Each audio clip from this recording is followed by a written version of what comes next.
Welcome everybody to Catfish Weekly, presented by Whiskerware Apparel, along with Cindy and Doc. I'm Lyle, and welcome to the show. Doc, we have a bunch of stuff to go over tonight. Yes, we do. We have Stacey Gaston, we got George Young Jr. and J. Paul Jackson on here, and we're going to run through this thing, and I don't believe we're going to make it in no hour time limit. No, but we've been known to do that a few times. We have, and you already told me you didn't have to work tomorrow, so everything's going to be okie dokie. Yeah, I don't have to rush off to go to bed. That's right. Hey, I do have a couple of public service announcements to say. Catfish regulation meeting has been postponed again. They've rescheduled it now for August 3rd. Last week I told everybody it was going to be in May. It's now on August 3rd. I got off the phone with Chris DeBow this afternoon, and he told me all about it. So hang in there, guys. They're trying their best. Next one is Fishing for Freedom. They still need 30 more boats. That's in Quincy, Illinois on June 1st, 2nd, 3rd. Lyle and Cindy and Doc and Lynn are all going to be there. So if you got a boat and you can come up there and join in on the fun, looking forward to it. And we will be doing a live remote from Fishing for Freedom at the Lindsley Oakley Center. So if you get a chance, stop by and holler at us. We're going to try to get as many of these military personnel as we can, along with the people behind the event. Be a great time up there. That's one of the most fun things you could ever do, and by far the most rewarding fishing day you'll ever spend on the water. Doc, I would like to say something about them moving that date again on the regulations meeting. Yep. This is a personal thing in my view. Every time they change that date, they're lining up more guns against these guys, and there's got to be a way to get that stopped, because all they're doing is getting more ducks in a row from commercial guys and pay lake guys to put a stop to what they're trying to do. You guys need to figure out how to get that from changing any more dates, because they're going to hose you. I promise. The one thing that Chris did say, he was glad that it's going back to Frankfurt. It's not going to be in Commercial City like it was scheduled. It's going back to the capital. It needs to be at the capital. Yeah, that's the place to be, because you're right there with all the representatives and all the stuff. We have been working night and day on a new website for Catfish Weekly. It will go live tonight during our show. That is where everyone is going to be signing up from now on to be on Catfish Weekly, and we'll give it a few weeks and still take them on Facebook. I think you guys are really gonna like this. It's been 2, 3 o'clock in the morning the last several nights, and up and working on it every day. Glenn has helped us dramatically on this, and there's no way that I can thank him enough for everything he has done. It's just it's really a tussle. And Doc, I told you that on this new website, we're going to be a place on there where I spent 3 days downloading Doc's tip of the week, and I have them all downloaded, and we're working on editing now. And once they're edited out, then all those will be posted up, so people could go in and see those awesome tips you give us every week just by going to the website. And check it out when it comes up tonight. I think you guys are going to like it. It's we worked really hard on it, and I hope you do. It's just pretty nice. Yeah, it looks pretty good. Yep, it sure does. Stacey Gaston, welcome to Catfish Weekly. Man, I'm glad to be here. How you doing? I have been doing good. Have you been catching a little rain coming? Everything's good. Awesome. You been on some big fish?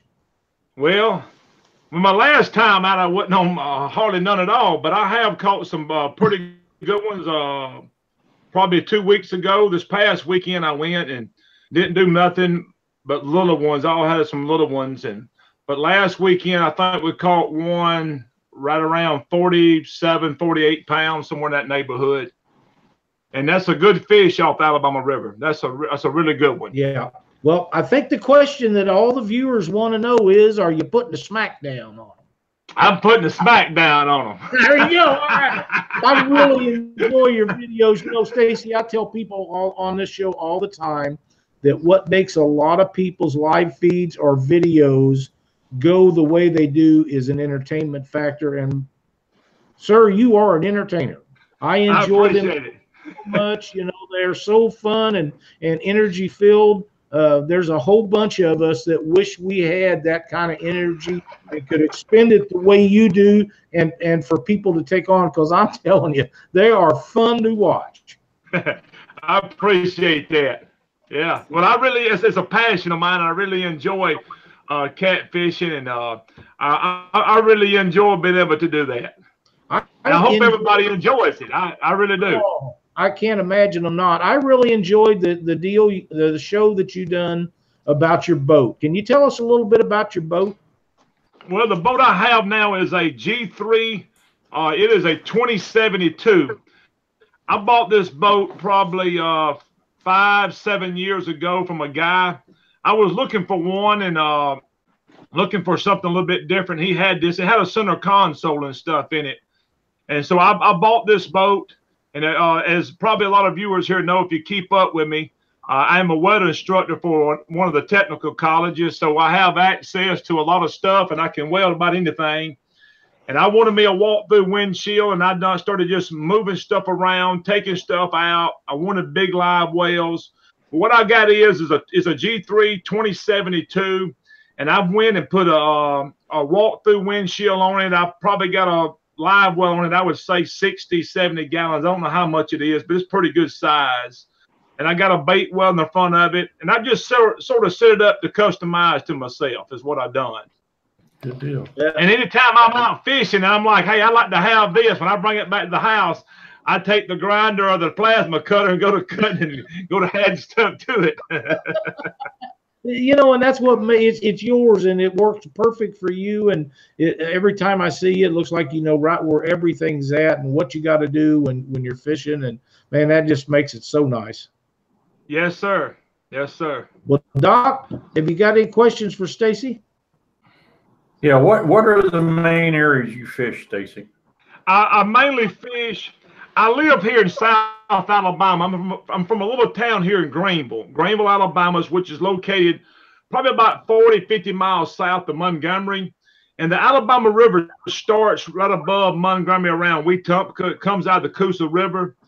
And I fish mainly from Montgomery down probably to Monroeville. And I fish a lot down in Mobile too, but I fish that whole waterway. But there's a lake that sits in the middle of it called Miller's Ferry.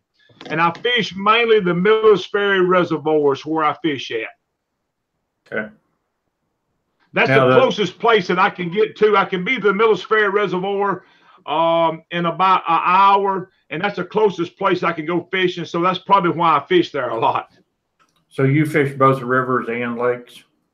I fish both rivers and lakes. And I just started probably 3 or 4 years ago fishing lakes. And it's something I had never done before. I remember our first trip going up to Gunnersville. I think it was Gunnersville, the first trip I went. And I go out on this big lake, and I actually don't know what to do or where to go. And so I was really just lost. Didn't know what to do. But I happened to that day, I think I went up for the first time and didn't catch anything.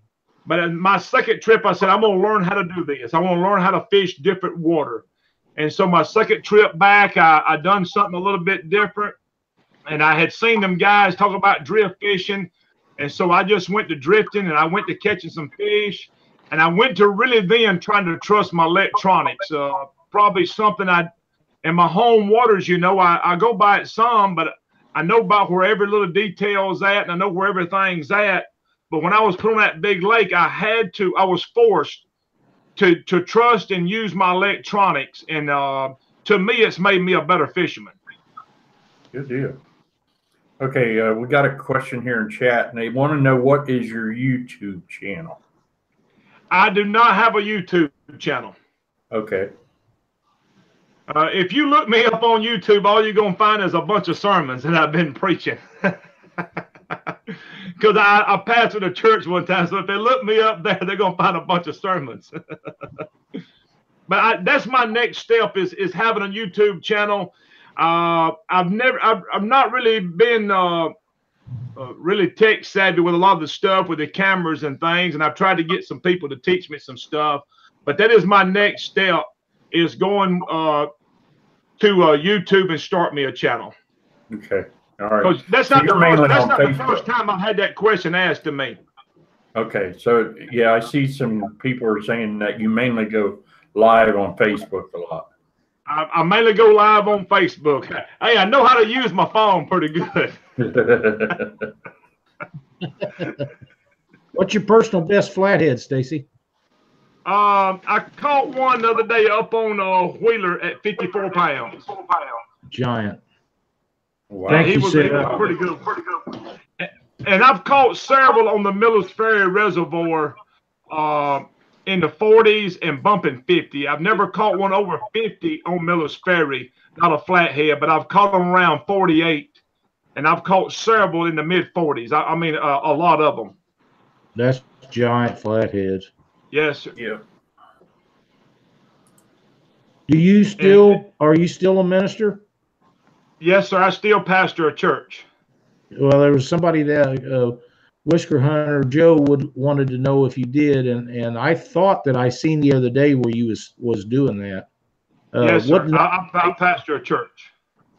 What denomination? I'm a pastor at a Baptist church. It's like going home to visit Grandpa for me.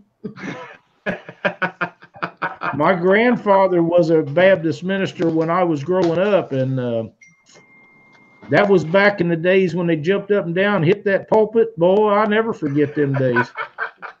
Yes, sir. I fell asleep during his sermon one time, and it never happened again. Yeah. Okay. Do you prefer anchoring?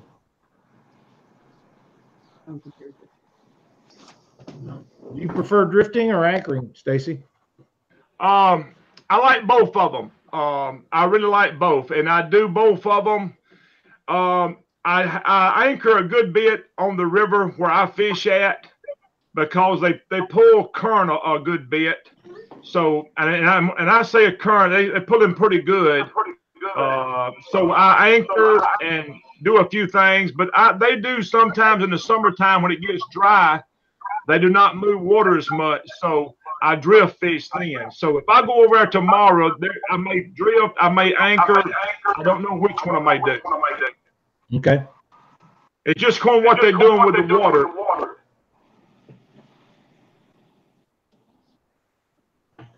Okay, they want to know what rod and reel you use. I use Abu Garcia 6500s, and I tangle it with Catfish rods. What's your go-to bait? Well, I actually got two: skipjack and live brim. Big skipjack. If I know if folks keep up with me, I try to really target big fish, and that's really what I'm really wanting to catch. So I'm fishing with big hunks of skipjack the size of my hand and brim the size of my hand. Okay, the guys in the chat say Do what, Doc? So the guys in the chat say we got a real bad echo. I don't have one. I can hear the echo.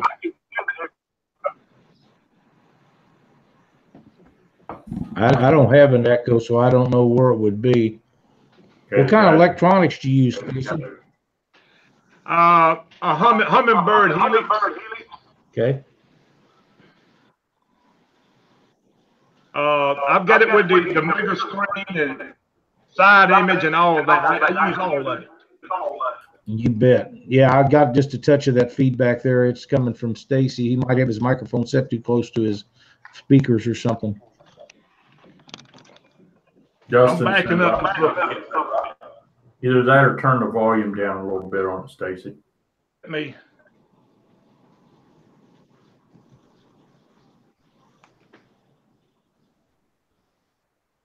What about that? I didn't have any then. Yeah, it sounded okay there. Okay. Did that do better? Yes, sir. I can still hear a feedback. You have a guy wanting to know, how do you catch your brim? I spend my afternoons going to local ponds, and my daddy-in-law's pond and my pond, fishing for them. There's a lot of work trying to catch live bait. They're fun, though. It's fun to do. It is. And this time of the year, I've got a bait tank and stuff set up at my pond. I got one of these 500-gallon tanks, and I got a pump that pumps out of my pond and pumps into it so water continues to flow. And me and my wife love to brim fish. So we'll go to the river this time of the year, and we'll spend several days or weeks in the next couple of weeks brim fishing. And all the brim I catch, I'll bring them back home and put in my bait tank so I have me a big supply when I get ready to go. Bradley Young wants to know if you'll give him some GPS coordinates. He's getting ready to go to Wheeler Lake, and he needs a couple of spots to fish. Well, you know what I tell you, I'm new on Wheeler, but I think it's First Creek. You know, I see everybody run out of there, and they go up the river and everywhere, and I have caught some really big fish there at Wheeler where the park's at. I think that's the First Creek. I have caught I've caught several 30 and 40 plus pound fish right there in the mouth of that Wheeler First Creek. Winter Blues on Wheeler was one out of that tournament one year, and the year before almost one out of that creek. Mm-hmm. Yeah, every time I go there, as soon as I come out, the first place I go to the bottom side of First Creek, and I drag right up across it and go about half a mile up to there. Paul Strouth won down there, and he got high up in the one year before that. He done really good in First Creek. Hey, Stacey, we're going to spin the RigRap Prize wheel. Yes, sir. And we didn't get along too well with not picking numbers last week. It just didn't work out for our people that watch the show or me. So if you give me a number between 1 and 5, we're going to see who we get to spin the wheel for. Let's do number 5. 1.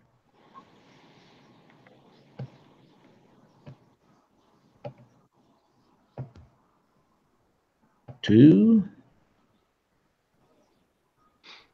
I'm not very good on this laptop. 3.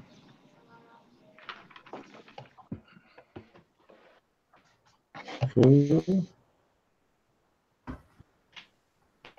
And 5. And the winner is Matt Mataya, M-A-T-A-Y-A. If I remember correctly, he lives in California, I believe. He just is one of our fine military guys, if I remember right. And around it goes. And Matt, you win some bright lights from RigRap. And if you would send me the information for your shipping stuff after the show to Catfish Weekly, we will get those shipped out to you right away. Thank you so much for watching Catfish Weekly and playing the RigRap Prize Wheel game. All right. Get everything back to normal here. Everybody. Oh, so close. So close. Shaley Height says, I got a 37-pound blue and a flathead on Wheeler, personal bet. 37-pound flathead's a great fish. There's a lot of guys that never catch a flathead that big. Yeah, and a 37-pounder is a good fish. Yes, it is. And they fight hard, don't they, Stacey? Oh, they fight hard. I would tell you this, Lyle and Doc, it was last year I caught one that was around 48. And he hit that thing. We was just spin drifting about 18 foot of water. And I had a big live bluegill on, and he just slowly took it down. And I actually got up out of my seat, and I told the guy I was with, I said, I think I'm hung. and I went up there to jerk my rod like it was hung. Man, when I reached and pulled it up a little bit, I told him, I said, man, there is one on here, and he is a big one. And that fish pulled so hard. I fought with him for a little bit. Now, don't get me wrong, man. I enjoyed fishing, but when he come up, he pulled so hard. I told the guy I was with, I said, I think I got one over 60 pounds here. And when he come up, we weighed him. He weighed 48. And he said, yeah, like you're disappointed. I said, well, I'm happy that I caught him, but I really thought that the way he pulled, I thought he was bigger than this. I thought I was going to the bottom for a minute. What's your favorite rig you use when you're fishing, Stacey? I use a Carolina rig. That's what I fish with that the majority of the time. If I'm drifting, I use that. If I'm dragging baits, which I use something, different than that, I tie my weight up there and put me a leader out with a cork on the end of it. And but most of the time, if I'm just suspended drifting, I use a Carolina rig. And if I'm tight lining, if I'm anchored, I use a Carolina rig.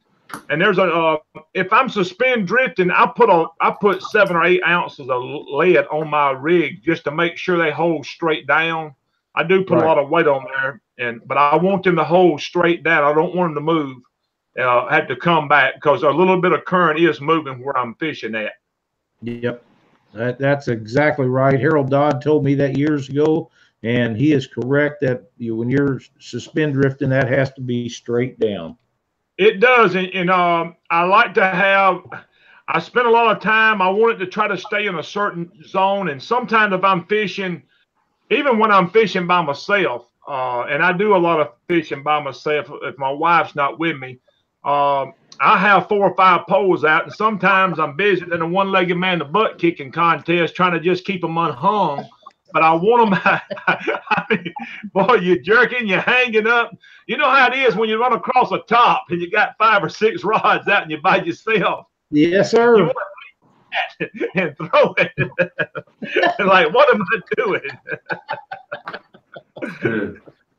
They want to know what kind of line you're using, Stacey. I use 40-pound line. I use something called Offshore Angler. Bass Pro Shop sells it. I use an Offshore Angler is the name brand of it, and I use 40-pound test. I used to use 50-pound. But I backed off a little bit, the 50 pounds of the diameter, and I use mono. I don't use the braided line. I know I'm just not I just like the mono. And I found out if I'm fishing in rocks and stuff, and I changed. Listen, I spent $200-something last year and went and bought me a big old roll of braid. And I said, I'm going to braid. I rolled everything I got and spooned them with braid, and I got up in some rocks. And I noticed that braid seemed like it frayed a little bit easier than that mono. And it may not work for everybody, but that's what I seemed like it done. And so I got frustrated with it, tore it all back off, and put my mono back on. Sounds like Doctor. Yeah. I only got one pole that's got braid on it. Yeah, I don't know. Doc, you're doing better than I am because I tore it all off and put mono back on everything I owned. Well, I've got mono on my rods, but I've got my bumping rod that Lyle built me. It's the only rod I've got braid on. Everything else has got mono. And that's something that I want. Maybe George one day. I know he fishes over around on the Mississippi River. I need someone to go with me, and I like to spend some time with some guys and learn that bumping technique because I already thought I said, I'm going to get me a rod, get me a reel, and if I go with me a bumping rod, I'm going to put braid on it for the simple fact I can feel the bottom. You can feel stuff better with it. That's 100% correct. 100% correct.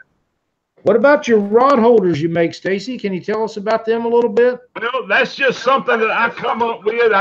I just make them for me, and I made them for, it seems like for everybody that I got around here. I made them. I don't sell them or nothing. It's just something that I've done, and I just worked on something. Just something I've done. They're good. I've got 1/2-inch studs down on them. You're not going to bend them. Sometimes I tie the anchor. When I anchor over, you can tie the anchor to the rod holders if you want to, because they're not going anywhere. And if folks fish with me, you're going to find out I'm pretty rough. If it can hang with me, it's pretty tough. And we was off with a guy, and we sort of had the boat sideways. He said, "What you mean to tie the anchor to?" I said, "Well, I got 4 rod holders on the front of it. Tie it to one of them." They ain't coming off. But I had them built where they sit in about 2 different positions. One's at they sit at one position around 40 degrees, and the other one's probably 0 to 10 degrees, and just something very simple. That's just what I done. Very nice. Very nice. There's a question. Shannon and Chubb Williams. For the 10th time, Stacey, do you sell the rod holders that you make? I do not. I do not sell them. I do not. And listen, that may be something later down the road that I get into. But I know there's a lot of companies out there that does it, and there's so many companies that already sells them, and they got so many good products. So it's just something I've never really inquired into. Gotcha. Okay. Hey, but if I did sell them, I would put a lifetime warranty on them. I'll tell you, they're gonna be. Okay, give me a number from 1 to 5. Let's do 3. Number 3 it is. My goodness, there's a bunch of people in the chat. Just 167 at the present time. Well, that I know of.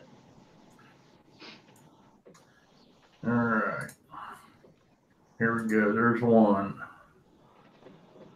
There's 2. And there's 3. And the winner is Austin Knight. Knight. Austin Knight. You have won a Catfish Weekly hat. Get with Doc at the end of the show. Send me your name, address, and I'll get this out to you tomorrow. And thanks for being in the chat. Awesome. Now, Doc, before we go any further with this, I would like to thank Mike Simpson for those hats.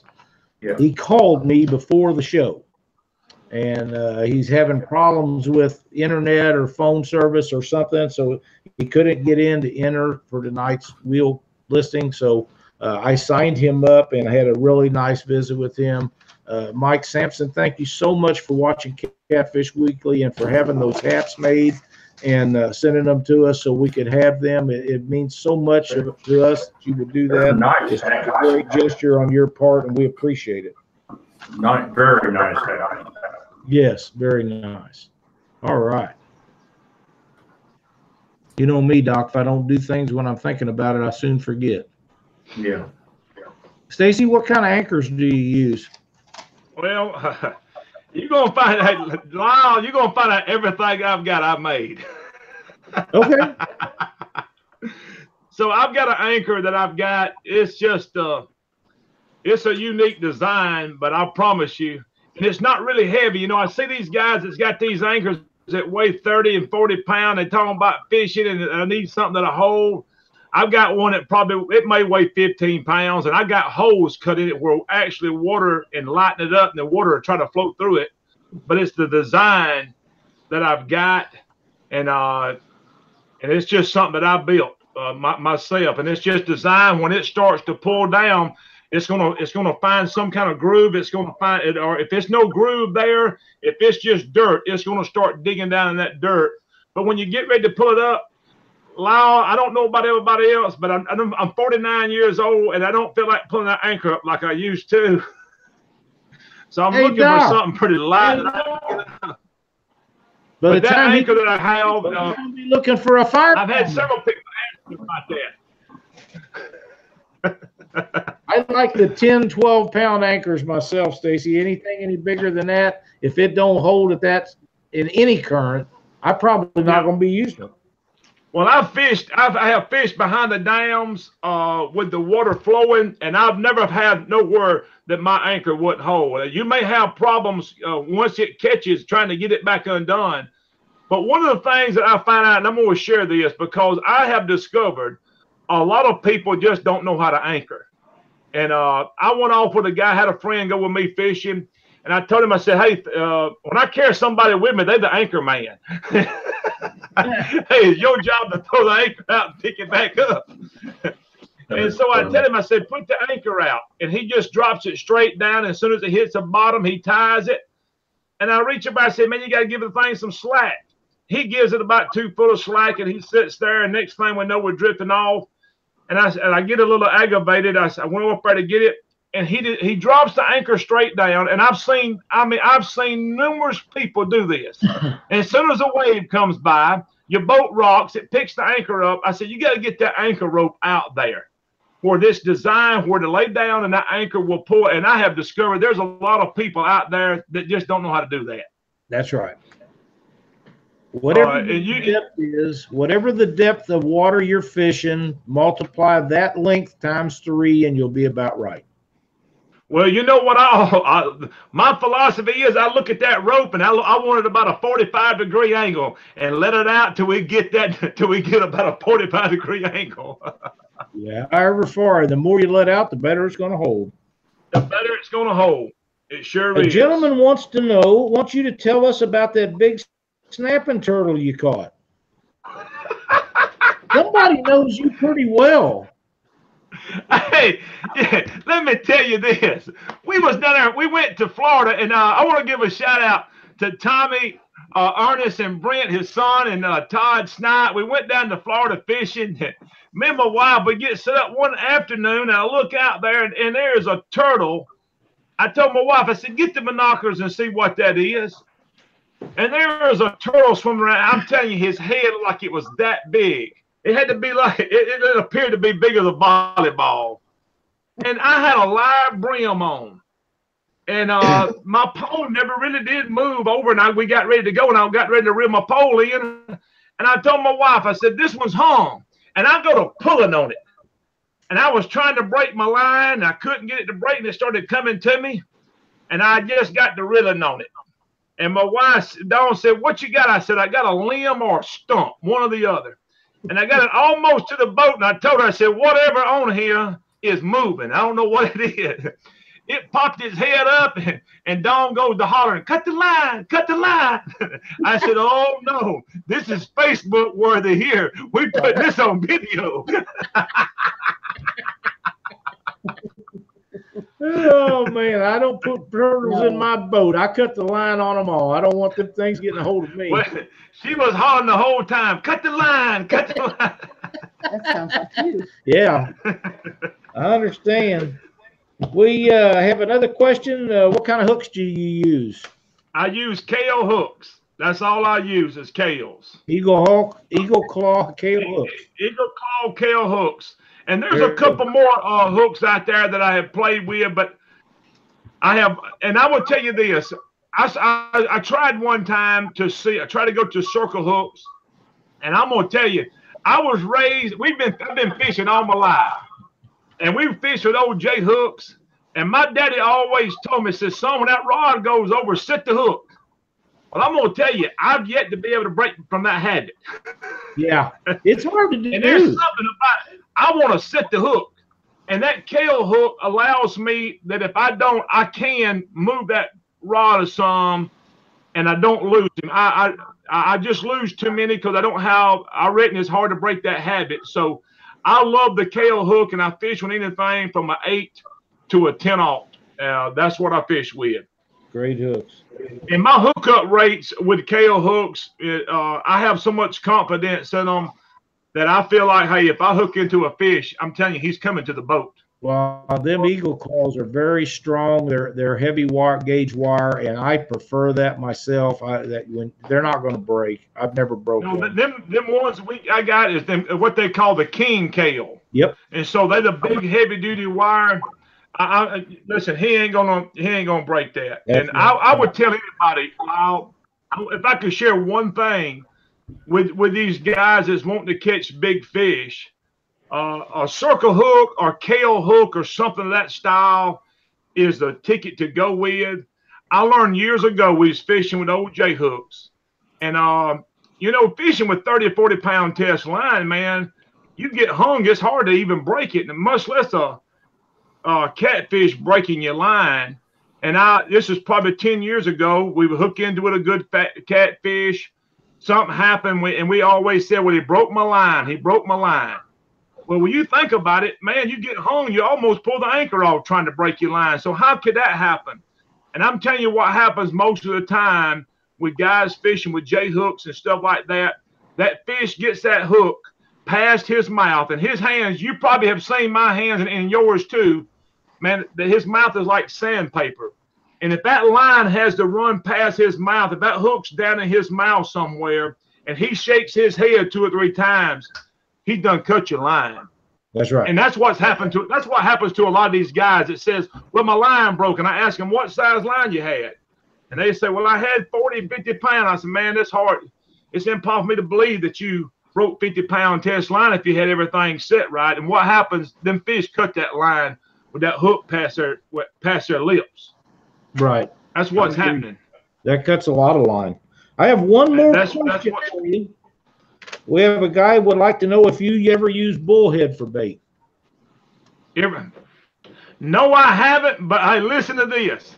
I've been trying to get me some, and my son just went and set a trot line out in my daddy-in-law's pond.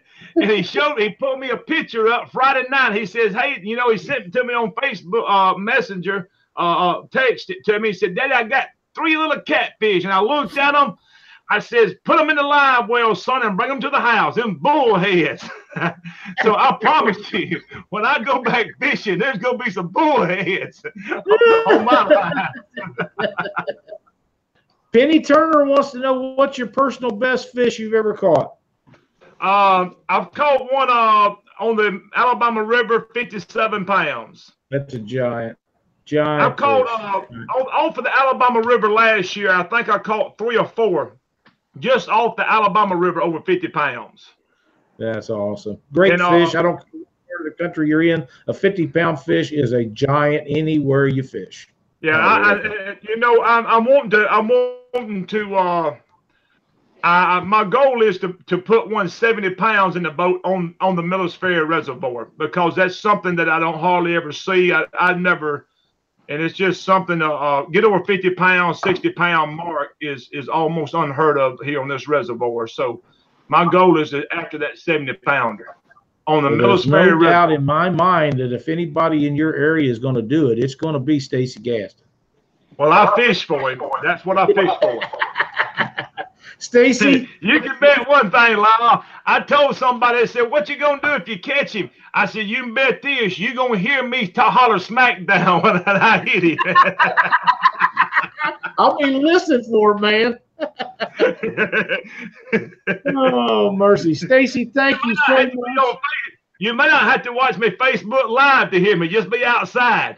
That's fine and dandy too, man. That's fine. Stacey, thank you so much for being a part of our show tonight. I know there's a lot of other things that you could be doing than sitting here shooting the breeze with Doc and I, but we really appreciate you coming on and sharing this information. You answered a lot of quality questions, and there was a lot of good questions asked, and you didn't hesitate, and we appreciate that very much. Yes, sir. I appreciate the invite, Lyle and Doc. Thank y'all so much for allowing me to come on here. Yes, sir. Stacey, thank you so much. We wish you the best of luck catching that 75. I know that you're going to get her done, and I'll be listening for you when it happens. Yeah, be listening in. We'll see y'all. All right. Thank you, Stacey. Yes, sir. Yes, sir, George. Hey, I heard you earlier say about teaching you how to bump that river. Yes, sir. I said there's one problem with that. That. Once I teach and you start catching them fish bumping, you're going to be moving west. Well, I already done told him. I says my goal is when my youngest boy graduates school, I said I'm moving to a reservoir that has big fish on it where I can fish all the time. hey, there ain't nothing like catching those fish with the rod in your hand and feeling that bite. That's right. I believe that. I believe it. Yeah, it's very addictive. Yes, sir. Well, one day, when you get a chance, you got a fishing trip, ain't got nobody to go, you contact me. I'll be glad to come over and go with you one weekend. All right, buddy, we can do it. Yes, sir. Good to see you, George. You too, Stacey. All right, Doc. Stacey Gaston, one of the great fishermen from down south. Man, he puts a lot of giant fish in a boat. And if any of you ever get a chance to see Stacey when he is live on Facebook, if you don't watch him, I feel sorry for you because you will be thoroughly entertained. He's a great guy on it. He gets so excited and he catches a lot of quality fish, and he's just a ton of fun to watch. I enjoy it very much. Yes, sir. Yep. Doc, we have a sponsor on our RigRap Prize wheel that doesn't get hit very often, and it is River Rat Reel Cleaning. And I got a message from him this afternoon before we started the show, and he said that the first message was that he wants us to give away a reel cleaning on the show tonight, which that's outstanding. I mean, nobody hit his thing. He still wants to give away. Thank you guys from Northwoods.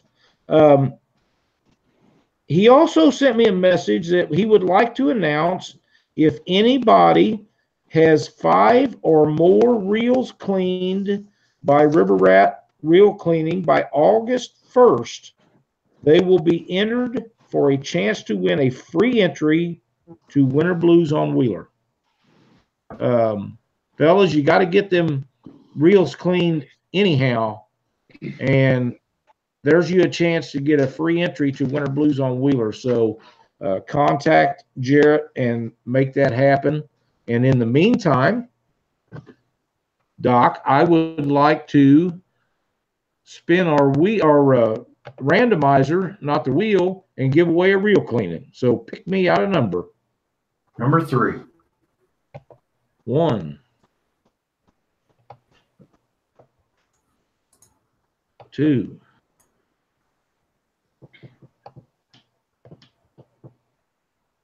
3, and the winner is Catbusters Terry Atkins.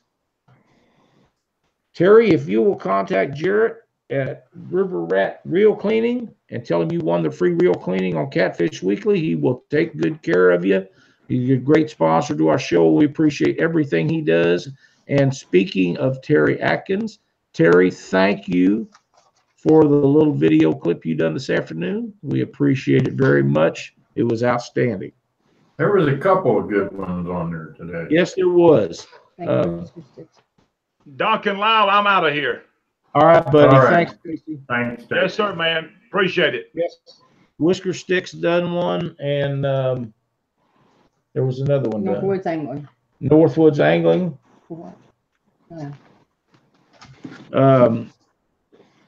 Dieter talked about us last night on the interview he done with Yakin with Sarah. I watched a little bit of that, but in the meantime, my phone was exploding and we was working on that website, so I didn't get to do it, to watch the whole thing. But I got to see Dieter, and get to see Dieter's okie doke. I'm pretty happy with that. Hey, Lyle? George? Yes, sir. Yeah, I'm going to let J. Paul go first. I think he has to be somewhere in a little bit. So Okay. When we shoot this thing up, let him have at it. All right. We got George Young Jr. and J. Paul Jackson. J. Paul is with Excel Boats. And J. Paul, welcome to Catfish Weekly. Thank you so much, Lyle, man. It's my pleasure to be here this evening. I tell you, George reached out to me a few days ago when I started taking a look at you guys, at your website, at your Facebook page, and really excited and honored on behalf of Excel Boats to be your guest tonight. Well, thank you. We, I have to confess that I've been watching your live shows that you've been doing. I guess they're not live. I guess they're recorded. You done one with Chad Wall and you done one with George. I'm sure you've done more than that, but them's the ones that I found, and that I enjoyed them very much, especially George's, because you guys just laughed the whole time you was on there. Whenever you're with George Young, it's going to be a hoot the entire time. And yeah, it was great, and appreciate that. it's a regular, pretty weekly podcast. Most Tuesdays we release on the Excel Boats Facebook page and the Mud Buddy Motors page. And you can find us in the iTunes store on the X podcast. It's actually the Excel Boats on the X podcast, powered by Mud Buddy Motors. And I'd love to have you and Doc on there one day soon, Lyle. I know I've got one scheduled in a couple more weeks with my friend Jeff Dodds, who I'm sure you guys are well acquainted with. Oh, yeah. Everybody's got to watch Big Daddy. Now, that's just all there is. Jeff Dodd, he's a hero to many of us, and I think so much of him. I was lucky. Cindy and I spent a day in the boat with Jeff last summer, and we enjoyed it so much. But at any time that you need Doc and I, you have to work around Doc's schedule because he works, but we'll make it happen for you whenever we can help you out. I got another confession. George pulled that Excel boat in down to the Catfish conference. Him and Ben pulled in down there, and the wheels was still turning when I was inside of it as they backed it up. It hadn't even stopped, and I was in it.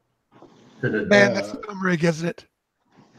It's pretty nice. Yeah. And one of the things that I liked about it most of all is it's solid from front to back, top to bottom. There's no weak points that I've seen in it. Everything is very high quality, very nice looking boat. And I love the live well in it. I think it's going to be a hit for you. I really do. That's a great boat. Yeah, you could put a small person in that live well. It's an 88-gallon live well, and I love it. George, you fit in there, won't he?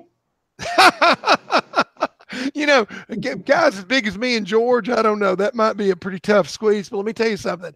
Hey, you know, a 70-pound flathead, he's going to go in there just fine. And the way that it's laid out with the removable partitions, it allows you to actually use it as both a live well and a bait well at the same time if you need to do that. I know a lot of guys out there fish, you know, straight out of the back of the boat. So, you know, having that big old live well with the integrated bait well inside of it is a really, really great feature. I think our engineers did a good job. But, you know, Lyle, this boat and Doc, it was built from the ground up with the serious cat fishermen in mind. I mean, we had several guys on our pro staff, you know, of course, George himself, Chad, Jeff, 2 or 3 other guys that are well known out there in the catfish world gave their input. So, you know, we wanted to build a boat that was going to be the flagship for what a catfish boat should be. We've had the Cat Pro series for quite some time, and it's done very, very well. But, you know, with the new Stormcat addition to that, I think we've really changed the game and taken it to another level. Oh, I agree 100%. I really do. We have several people asking what the price is, the starting price is going to be on these. And we also have a bunch of people wanting to know if you'll put custom wraps on them, or is they just coming from the factory the way they are? 2 good questions. First of all, let's talk a little bit about the price. The official introduction of this boat is a week from tomorrow, May 1st. And right now we are still working on developing that retail price point. So I can't tell you exactly what it'll be. I can tell you that you'll be able to contact an Excel dealer really soon to find out the price point on that boat. And I'm sorry, I mean, I don't want to mislead somebody tonight. So, you know, it is a work in progress as we do the final fine tuning on the boat. To answer your second question in regard to wrap, from the factory there in Mountain View, we have a whole lot of paint options. Of course, you can get the basic OD or khaki. It's the stock color in the boat, but you know, we have all kinds of 2-tone combinations in shiny boats. Several of our pre-orders have come in khaki and black is really popular. And then, of course, we offer 4 different choices in camo patterns also. We have Max 4 and Nat Gear, but we are also the exclusive boat company to offer Optifade Marsh and Optifade Timber. And they're both becoming really super popular. We do not do custom wraps at the plant, but we do have wrapping available. All American Signs in Henderson, Tennessee. Joe Ellis does a beautiful wrap job. There are a lot of folks working on that. I would recommend, if somebody's getting this boat and you're going to have it wrapped, to go with just a basic khaki boat and then have the wrap applied to it. But you have a lot of paint options out there. Okay, great. Great information. Doc, you have any questions for him? Yeah, there's a question in here. Any plans for a catfishing platform with a center console? Yeah, that is a great question. And yes, as a matter of fact, there is. This new Storm Series hull that we have developed for this boat, we also have taken that exact same hull. And let me tell you a little bit about the hull. First of all, you're talking about a 23-foot boat here with a 102-inch beam, 28-inch sides, set at 14 degrees. It is made to get up on step very, very quickly, and it rides on plane beautifully thanks to the pad hull. It channels the water right out the back. There is no overspray on this boat. I've taken it out in some pretty serious winds. The Stormcat 230 with the walk-through windshield with the 250 horsepower Suzuki Super Sport motor, I was able to generate 57, 58 miles an hour at top end. We took that exact same hull and we designed a Bay boat for our Bay Pro series, the new Bay Pro 230, on that exact same hull. Everything about the hull is the same. The length, the beam is exactly the same, but this is a center console boat, and it performed equally as well. And our engineer Josh is going to be working in the future to adapt the Bay Pro center console model for a center console catfish boat. Don't know how long that's going to be in the making and development, but it definitely is out there and coming. And right now you could take a Bay Pro 230 when they come out also in May, and very easily add a lot of the options that are available on that Stormcat and make the conversion. Awesome. Good deal. Just out of curiosity on my part, how long does it take to design a boat like you built? This boat was in serious design process with our owner, Glenn Foreman, because it's his brainchild. I mean, Glenn, he had the goal to make the best boat that he could in every series that we make. And we knew that in the Cat Pro series, we were falling behind. And so Glenn was really passionate about this boat. On the design table, you're looking at about 6 months, maybe a little bit less. And then, from that point, we start actually, when the engineer gets done with it, trying to put it together in the factory. I would say that this has been 8-9 months from start to finish in the process. Designing a boat the way that we do it and the way that we build them can take anywhere from 6 months to a year, to answer your question, George. Awesome. I knew it took a while. I didn't know how long, but that is a great deal. The way it turned out, I just can't believe the way it's turned out. It's awesome. The boat performs unbelievably. I've had the opportunity to take it out on Greer's Ferry Lake and on the Mississippi River between Dyersburg, Tennessee, and Caruthersville. You can go to our website, excelboats.net. That's excelboats.net.com. We've got a link on there, a page built especially for the Stormcat 230, and you can check it out complete with all the features. You can also find it on our Excel Boats Facebook page. And if you're looking at that center console design that Doc just asked about, check out the new Bay Pro 230 page. It just came up and running today. If it's not up yet, it's about to be in the next several hours. And you can see that exact same hull, but in our center console bay boat. Obviously, we're going to have to do some tweaking on it to make the center console catfish boat. You know, there are some things that you've got to have in a catfish boat that our bay boat doesn't have. For instance, having the ability to have the washout pumps, both fore and aft, that the Stormcat has. These boats have tremendous amount of storage. It's unbelievable. I mean, you've got a glove box that I could stuff my oldest daughter in. It's so dead-gum big on these things. It just, you know, a lot of neat features on there. Really encourage anybody that's serious catfisherman and thinks they'd like to make a move to Excel to check out the website. Now, one question that I have is, can you tell us about the flotation in your boat? You know, so that goes to our entire boat manufacturing process. We have 10 steps to build an Excel boat. You can also find videos of the 10 steps and our boats, the way that we build them, on our YouTube channel.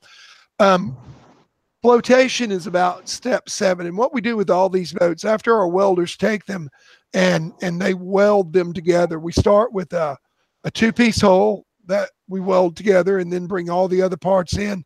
Then the boats go to wash and sand, step 6 in our 10-step process.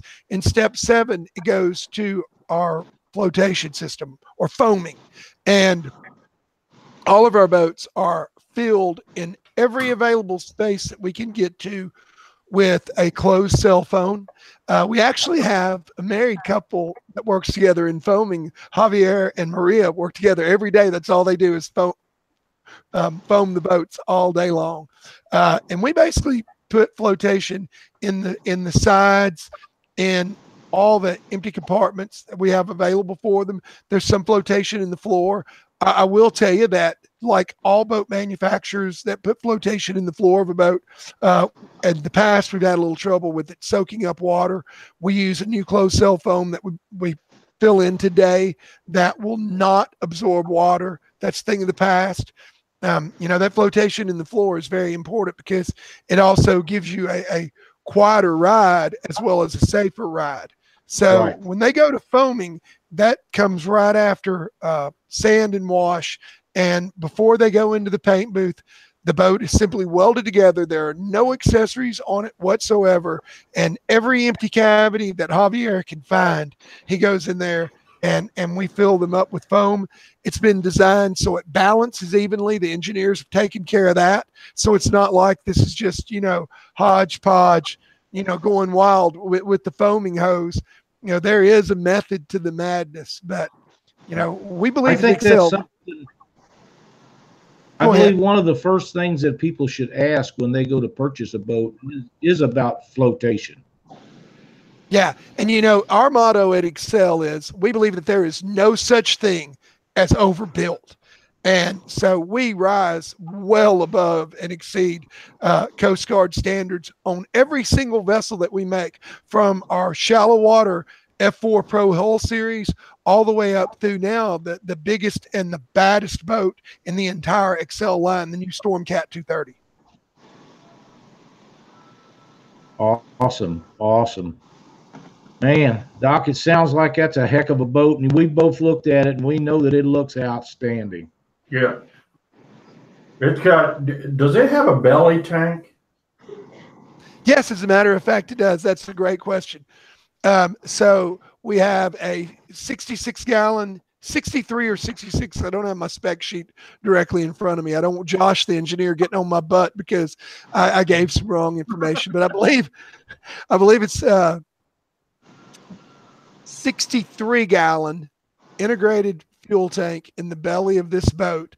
And so, I mean, you talk about a boat that's got some range, you know, with the new 4-stroke, super fuel efficient engines out there. I took that 230 the other day out on the Mississippi River with Jeff Dodds. George is still pissed off at me because Jeff got to ride in it before he did. That's the bad part about working for a living, isn't it, George? That's right. Yeah, I wanted George to be there, and I can't wait to get him on the boat because it is his boat, that model, by the way. But, you know, we ran for hours. I mean, we spent 4 or 5 hours on the water. And guys, I'll tell you, if you've never seen any of our videos or you've never watched me in any of our boats, I drive that sucker like I stole it. Okay. I mean, when I'm out there, part of my job, as well as creating content, is learning about the boat and testing it. And I spend 90% of my time with the hammer down full throttle. I'm constantly tweaking it and playing with it. I want to suck every single bit of speed that I can get out of that boat. If you look at the newest Bay Pro 230 video that we just added to the Facebook page today, you'll see one shot where the entire boat is out of the water except for the prop. And there have been several occasions when I've taken one of our boats and got the entire boat prop and all out of the water. George, I didn't do that with your new Stormcat, so you don't have to worry. You done wore it out. No, I didn't wear it out. Are the Stormcats set up to where you can put a kicker motor on the back of them?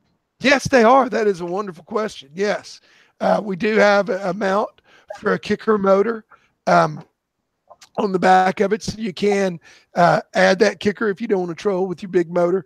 But what I was about to say about that fuel tank just a second ago was the fact that, you know, we were out there 5 hours and I didn't burn a quarter of a tank of gas.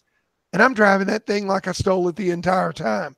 So, you know, the great thing with these new super fuel efficient 4-strokes, you couple that huge belly tank on that sucker, and you talk about a boat that you can go for a while in, you flat out got it there. Well, fuel tanks. Yeah, I can say something about that pad hull. I've run pad hulls in the past on bass boats, and that boat gets up on pad, you know, it just keeps stepping up on each pad, and you're talking about fuel economy. That pad hull, when you get that boat up running, there is very little water resistance coming across the bottom of that boat. Well, I've had boats that didn't have fuel tanks in the floor and they are unbalanced. You have problems with the front end porpoising on them and different things, and fuel tanks in the floor levels out the boat and equalizes out the weight distribution on a boat more than any other thing you can do to one, in my opinion. No doubt about it. And, you know, you asked about the belly tank earlier. I mean, there are a lot of good reasons for the belly tank. It balances out the boat. It gives it a smoother ride. You know, right there, you've got the flotation factor in there. It makes it a quieter ride. I mean, once again, it is somewhat of an insulator in there. So, you know, there are a lot of advantages to having that great big old belly tank in that boat. Bottom Dollar Outdoors wants to know, how does it do in 3 to 5 foot waves? Well, I hit some rollers from a barge on the Mississippi River the other day that were a good 5 feet, and it rides beautifully through them. I mean, the boat cuts right through them. You know, it's gonna, if you hit it at speed, which I tend to do sometimes, you know, it really doesn't even jar you. Yeah, you know, it amazes me how it takes those waves on the river, and you don't have to take my word for it. You can check out a couple of the videos that we put up there. As a matter of fact, I'm going to go in when we hang up here and go to our Excel Boats Facebook page here in just a couple of minutes and put up a little video that I made while I was passing a barge. And the person that asked that question needs to check it out, because you can see the barge is going one direction. I'm coming the other. I'm going right through its wake, and you can see how smooth I'm riding in that. So, you know, I mean, it's a 25-foot boat. Video. Pardon? That video was online this afternoon when I was going back and forth, and I seen you go by that barge, and you can tell you hit them waves pretty good. Oh yeah, I hit them pretty doggone hard. You know, another thing though about that 63-gallon belly tank, you know, it helps with that ride in there also. Yeah, absolutely. Can I say something about that ride? Sure. Is it nice? Are you gonna say something nice? Okay. Yeah, it's gonna be nice. Hey, I talked to Jeff Dodd after they run that boat on the Mississippi River, and everybody knows Jeff used to run that big black boat, and he bragged how that boat outrode every boat on the river. And he said that new Stormcat, he said, man, he said, I never would thought I'd have got in one that would outride that black boat. But he said, I rode him first. And I can agree with him. Those boats ride good. I have one sitting in my backyard. It does ride good. But I can only imagine if Jeff says it rides as good as that did, it is a hit for people that has back problems, joint problems, different things, because as you get to be mine and Doc's age, every little bit helps. But now I have to say Doc's boat rides pretty good too. Well, we didn't hit any big in it though. Let me say something about the ride too. One of the things that we did with this boat that, we decided it was just something that we needed to do right from the very beginning. We made our deluxe captain chairs standard, both for the driver and all 4 passengers. And we also have as an available option suspension shock seats. So if you're a guy that really wants a smooth ride, and I've ridden in that boat with the suspension shocks in it, it is a game changer. Those captain's chairs are unbelievably comfortable. You throw those suspension shocks on there, and I drive a GMC Denali pickup truck. I thought it had a good ride. I'm telling you, that Stormcat, it's got the Magna ride just like that Denali with those suspension shock seats on there. My wife's dying laughing here. Not about your boat. I have a father-in-law that owns GMC trucks, and he got to bragging one day about how great that thing rode. And I took him a ride in my Ford, and he had to admit that he couldn't hang with it. And when you said that, she just looked at me, and I was smiling, she was dying. Did he have a Denali? This was years ago. Okay. Let me tell you something. I got rid of my. I had a brand new 1979 Ford pickup, and he had a brand new whatever it was GMC. Of course, his was a little fancier than mine, but I made him fess up that it didn't hang with it. This is the same guy that we walked to the store, and he's in one aisle singing the Chevy songs, and I'm in the other aisle singing the Ford thing, and people are looking at us like we're goofballs. We may be. We have a good time. That's what it's all about. I'm telling you. Well, that Stormcat rides like a 79 Ford then. How about that, Lyle? There you go. There you go. Travis Davis wants to know, is there a full enclosure option and auto bilge pumps? And what about a rod rack option? Okay, great questions. First of all, yes, auto bilge pumps. Those are standard on this boat. We also, on this boat, in addition to that, have a full canvas enclosure. You can actually see that enclosure also on one of our videos that I know it's on our Instagram page, and I think it may be on our Facebook page as well. But yes, we have a optional full enclosure complete with side curtains, mooring cover, and drop curtains on the back. And of course, we have a full cover for storage available for that boat. I had that boat at 45, 50 miles an hour on the Mississippi River the other day with it fully enclosed, both the side curtains and the drop curtains in the back in place. And, I used to be a Jeep Wrangler guy. It wasn't nearly as loud as riding in one of those old Jeep Wranglers that I used to. So, it's got a full rag top. In addition, this boat, of course, comes standard with the walk-through windshield. This is a full height windshield, has fully sealed, 1/4-inch tempered glass, and we have the side windows also. So you've got a load of protection even without that full enclosure. But if you're out there on a really, really bad day, man, you're going to stay warm, comfortable, and dry with that full enclosure. We're developing several rod rack options right now, and you're going to see later on down the road this year a whole array of rod holder options. Okay. They want to know if do they have the channel systems like the VersaTrack? Yes, they do. And we started out with our basic channel system that we've used for years on all Excel boats, but right now we are working to make it a universal channel. And so you'll be able to adapt all kinds of different accessories, even those made by other manufacturers, into the channel system on the gun wells. Is the V-hull deep enough for the saltwater fishing? Yes. I mean, we're using the exact same hull, exact same 14-degree pad hull with the lifting strakes that we're using on this Stormcat Pro on our new Bay Pro 230.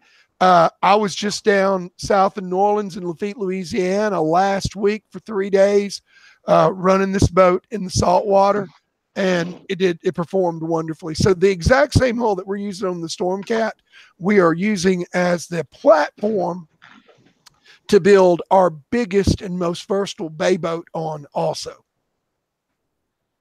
Very nice. Very nice. Hey, I think, sir. It's time to spin the wheel. All right. Let's just do that. J. Paul, if you'll pick us out a number between 1 and 5. 2. We will. 2 is a great number. You have no idea how great a number that is. Especially for me. Well, for me on this laptop, it's a really good one. Unless you're in a tournament and 1's better than 2. Well, I think Lyle knows 2 is better than 1. That's why he has his lovely wife in there helping him right now. Brad Eimer, you are the winner for this spin.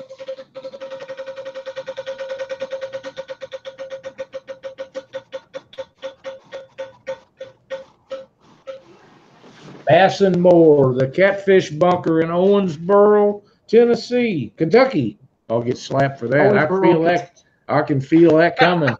Brad, contact Jim Sheila or Brandon down at Bass and More. They will hook you up with your prize you have won on Catfish Weekly. Be sure to tell them thank you and appreciate you signing up for our game and watching Catfish Weekly. J. Paul, give me another number and we'll give one away in chat. Okay. Number 4. Number, what was it? 4? 4, yes, sir.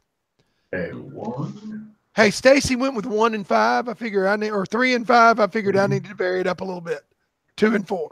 And 4, and the winner is, oh man, the winner is Chad Wall, my buddy. Right there. All right, Chad, get with Doc at the end of the show here.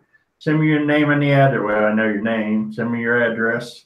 And I'll get out a offshore tackle package for you, and appreciate it. The very finest in planer board trolling equipment. I'll tell you guys, I'm sorry. I have to laugh every time I hear Chad's name. I mean, I think the world of Chad Waugh. He is a great guy, but I had him on the podcast about 4 weeks ago. And every time now that I hear Chad Waugh's name, I think about the fact that this year he is fishing on the Master Bait and Tackle Catfish Trail. I remember hearing your podcast on that. That was crazy. It was funny. Yeah, the guy that was with you in there, he had, I think he had losing a little bit with it. Oh, Jason, that's Jason Croxford, one of our major marketing guys in the West Jordan, Utah office. And yeah, Jason, he was beside himself, but, and then he goes on to their website, and starts looking and finds that, yes, the Master Bait and Tackle is a real, fishing tournament. It was, that's one of those things. I mean, there are certain things that you just can't say, without a smile coming across your face. It's kind of like, Regina Saskatchewan. I mean, you just.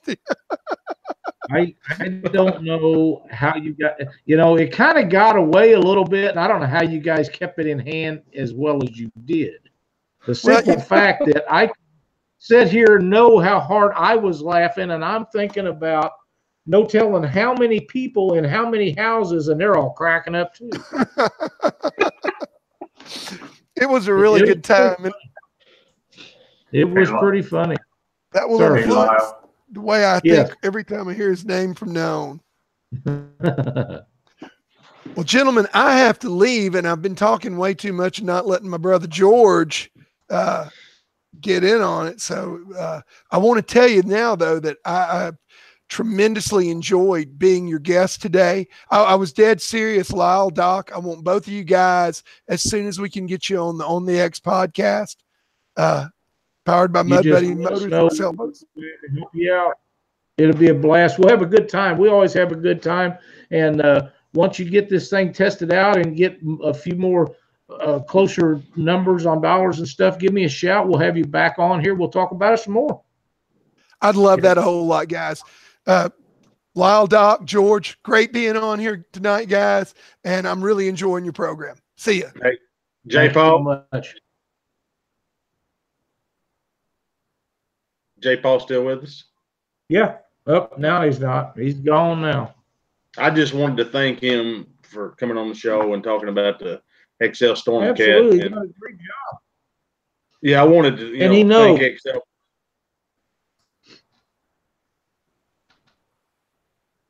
He knows what's going on. I mean, he had all the answers that everybody had. And Doc, we may have missed a few questions. Cindy was writing them down, handing them to me, and some of them was repetitive. And but yeah, he answered everything that people asked for him, and it was really good of him to come on here. Now, if we missed anything, I know a few. I don't know as much as J. Paul knows about the boat, but I know a little bit about it. So, well, once you get that under your hot little seat, you'll know a lot more about it. Yeah, I hope to have that boat tomorrow. Oh man, lucky devil you! Hey, Tim wants us to give away a set of whisker sticks in chat. George, give me a number from 1 to 5.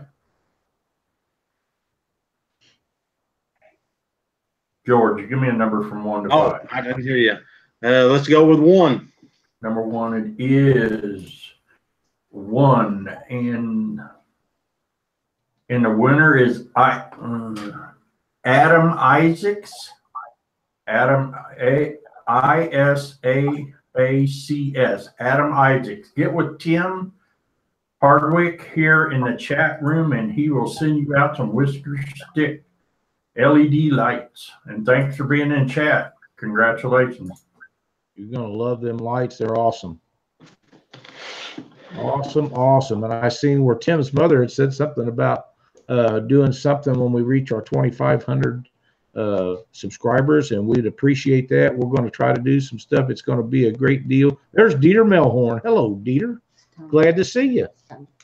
Now, I want to hear about Mississippi River Monsters. I want to know about the pre-tournament. I want to know about the week of bounty where I can win me $500, and I know that George Young's the guy to do it. What are you talking about, Lon? I didn't know we was having a tournament. What are you talking about, Willis? Okay.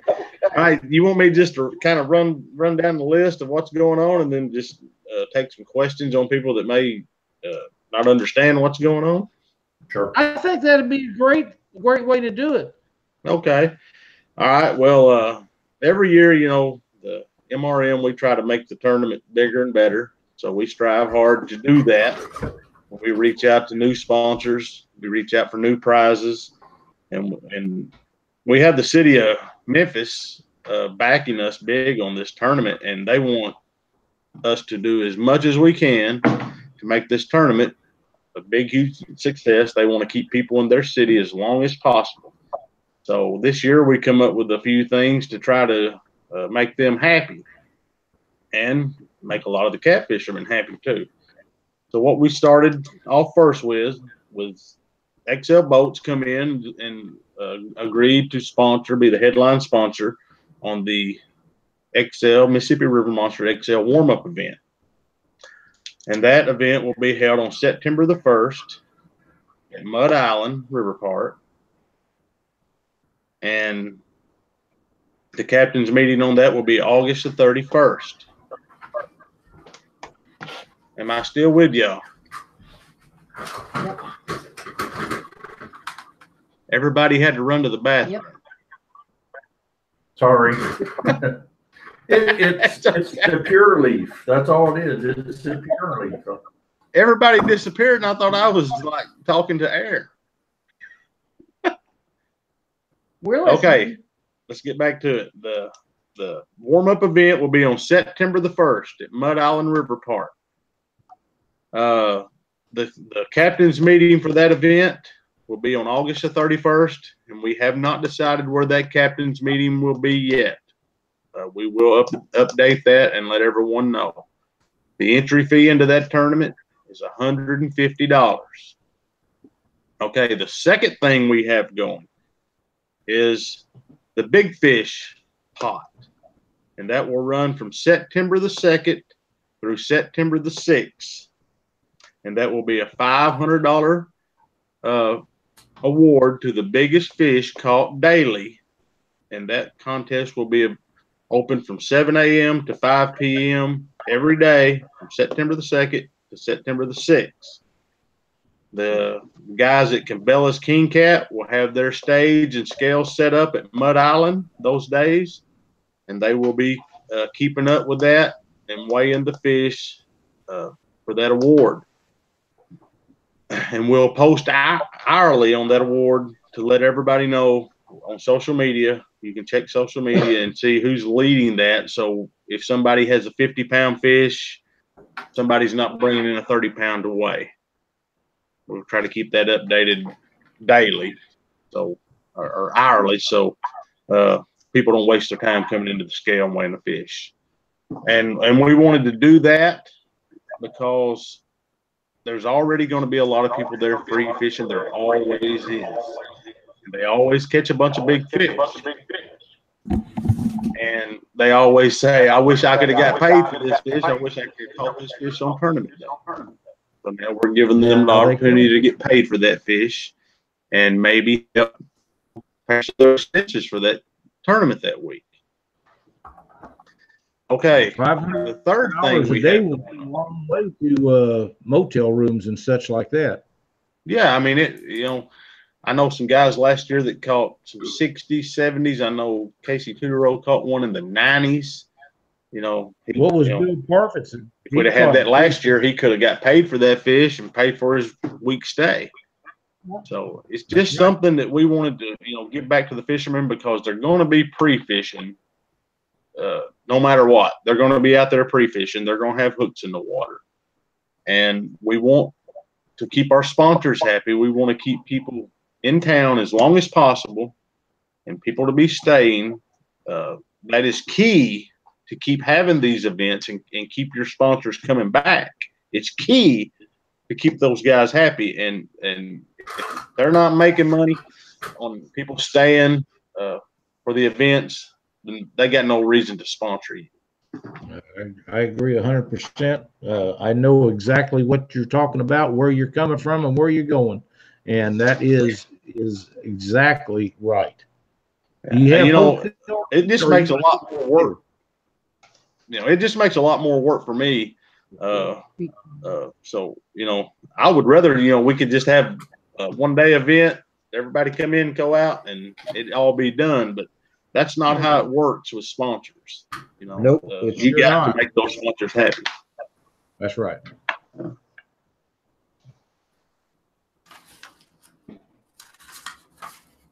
Okay, here's a question. So everybody is going out of the same ramp on the daily thing? Mud Island? Yes. You talking about for the warm-up event? Yeah. Yeah, the warm-up event will be held out of the south ramp inside Mud Island, inside the gates. Okay. We will post more detail on that. It's all going to depend on the amount of entries we get in that event, how we will handle it. As far as the captain meeting goes, as far as the launch goes, if we have a big participation in that, it'll be a lot more organized, kind of like the main event. If we don't get a big participation in that event, then it'll be, it'll still be, live well checks and all that, but we may not, have to have the ordinance we have, to launch the boats. Right. Now on the daily thing, are they going to check live wells every day? No, we will not check live wells every day on the daily thing. Hopefully we have nobody that, it's just one of those things that honor system. Yeah, it's the honor system, and you know it's not the main event, and we hope you got bad apples out there. Hopefully we don't, and I don't think we've ever had any in our events, but that's just it's a $500 big fish daily, and we're not going to do that. We're just going to go on the honor system on that. Okay.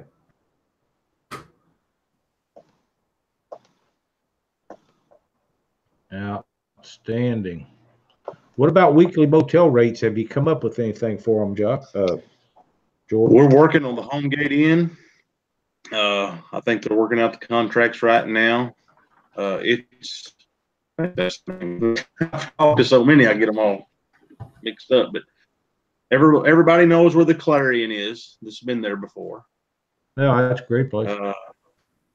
Across Interstate 40. So if you just went straight across the Interstate 40 in Southland Graham Park on the other side, there's a Days Inn over there, and the home end that we're working on, the home gate end that we're working on, is over there.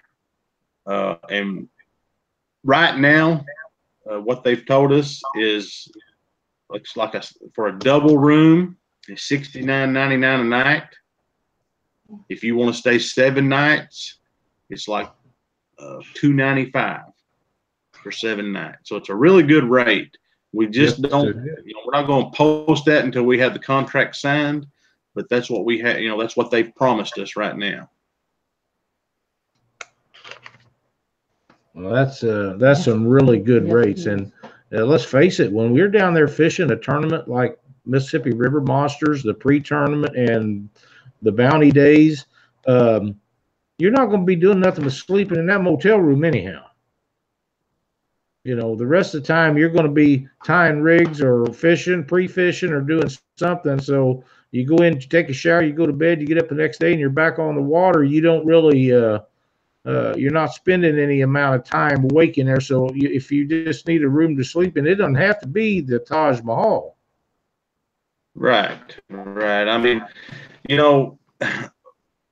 these events are expensive for the fishermen. I know I've tournament fished for years, and you can't stay at the Hilton on a catfish tournament. You might for a night or two, but most of these motels are just mid-class motels, and that's the only place you're going to get these kind of rates at.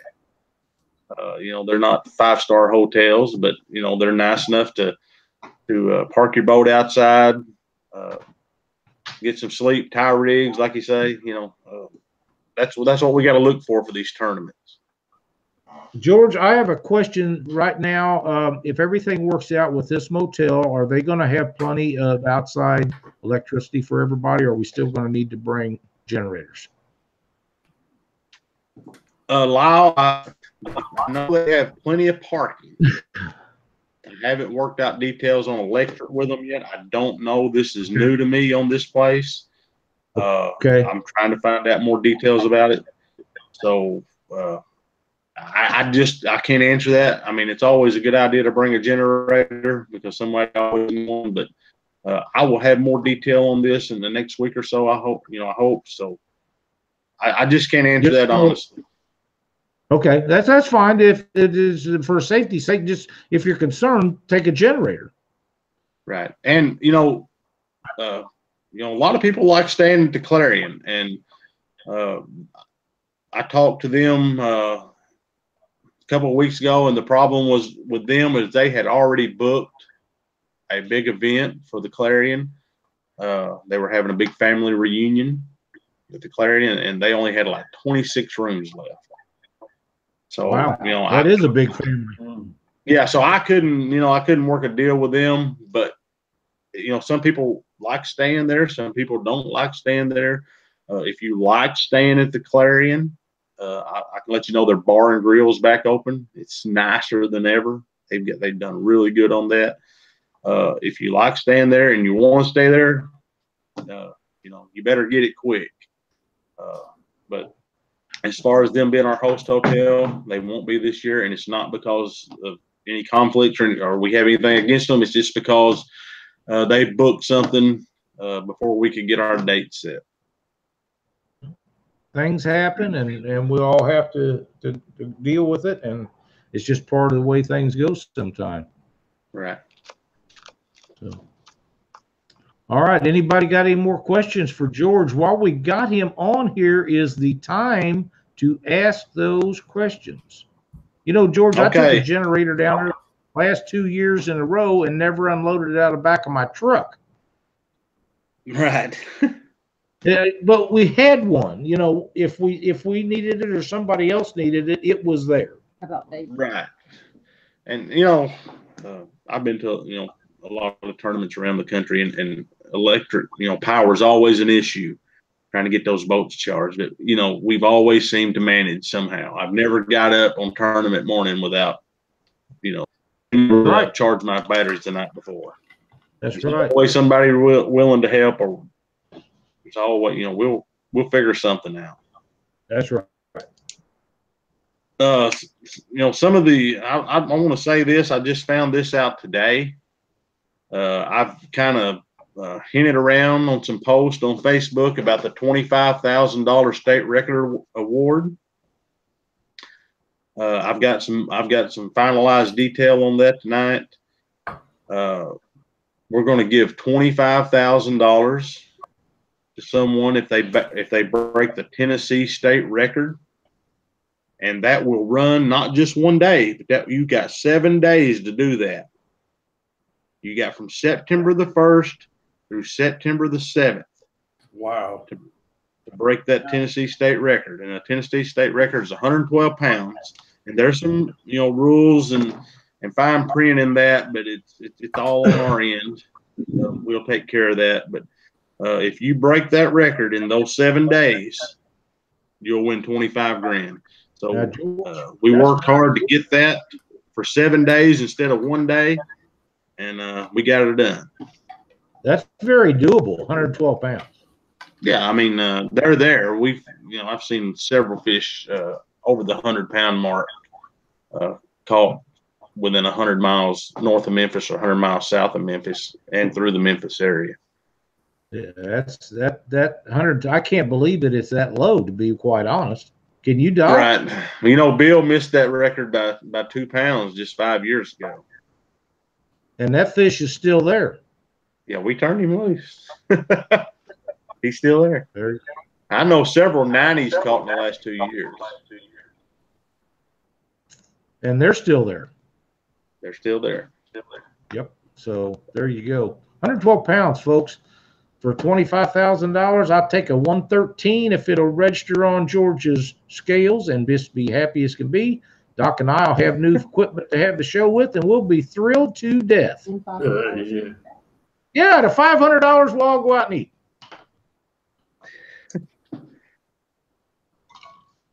Can't beat a deal like that. George, I can tell you guys have put a lot of time and effort into this year's stuff. I mean, there's a lot of big deals going on down there, and it looks like it's going to be a great time. It always is a great time. And to be quite honest, I can't wait to get there. All right. Yeah, we've tried to step up the game, and we brought, like we said, we brought in new sponsors this year. We got Excel Boats, giving away a $50,000 boat at the main event, and a lot of people wanted that. A lot of people asked me if I could get that done. We're also giving away a center console 2072 tracker with a 115 motor and trailer, plus 5,000 cash for first place for the main event. So we're giving away two boats. And if we hit 200 entries in the main event, we're going to up that to $10,000 plus boat. Thank you, Justin Wolf. I appreciate that. If you'd give me a lesson on how to do that, I'd be much appreciated. George, that tracker is a pretty nice boat in itself. Now, I understand it's not the new Excel, but a 2072 center console made for catfishing with a 115 on it, fully equipped, is a really, really nice prize. Yeah, that boat will be fully equipped with battery chargers, an Altera trolling motor, probably a depth finder, a rod rack, rod holders, rods in it. I mean, we try to build that package up to about a $30,000 package, and plus give the 5,000 cash on top of that. And that's a guaranteed prize for first place. for the main MRM event. And like I say, if we hit 200 boats this year, we're gonna bring that up to that package and $10,000 cash. That's a pretty good payout. I'm not sure if it's the biggest in the catfishing industry, but it sounds like it very well could be. Well, we figured up last year with total cash and total prizes, we give out $180,000 in cash and prizes last year. And $180,000 payout. That is a huge number, George. $180,000, and people don't realize, but like in our captain's meeting, we give away over $30,000 worth of product in our captain's meeting. So all that stuff you see up there, I mean, that's a lot of dollars worth of a product that we give away in that captain's meeting. You know, you don't have to do anything. We make sure everybody leaves there with a prize. Yes, sir. Where does everybody need to go sign up at? Tell everybody where they get signed, where to go to sign up for both tournaments, so they know the correct place to do it. Okay, if you want to sign up, you go to www.msrivermonsters.com, and you'll go up to the top of the website page, and there'll be a sign up button. You click on that sign up button, and there will be a sign up for the MRM main event, and there will be a sign up for the warm up event on there too. There'll be a button for the warm up event. All right. And the bounty days, there's no entry. Do what? There's no entry for the bounty days. So if you're in the main event, you get the chance to win $500 per day, every day for what, 6 days? Yes, for 6 days. If there's no entry fee for that $500 a day Big Fish Award, all you have to do to be qualified to do that every day is be entered in the main MRM event. Hold it, George. Hold it. Hold it. Leslie, welcome to Catfish Weekly. We are so glad that you're watching our show.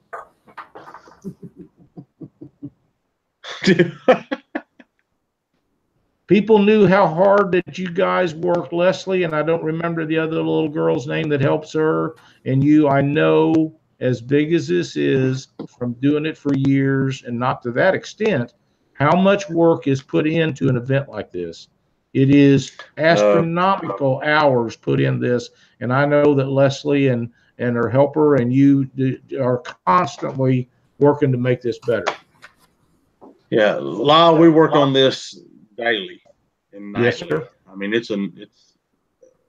I never dreamed when I, started doing this tournament that how much work there would be in doing it. It's nonstop, and you're always trying to come up with new ideas to make it bigger and better, and you're always working with sponsors to try to keep them happy and make sure you do promotions to for what they give you.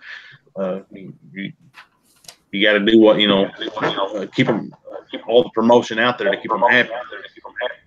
And yeah, I've got Leslie and Alicia and Carrie Gibson and my wife and my daughter, and there's more. I mean, there's a big line of people that work on this tournament. I mean, yes. You wouldn't believe. And with the sponsors work with me weekly on promotions and new ideas, and I mean, it's just a nonstop deal. I mean, a guy could do this 5 days a week, 40 hours a week. You could make this a job if you wanted to. And there's no way I could do it. Right. That's exactly right. And I know Leslie is a big part of it, and we appreciate everything she does for us. I have a question for you.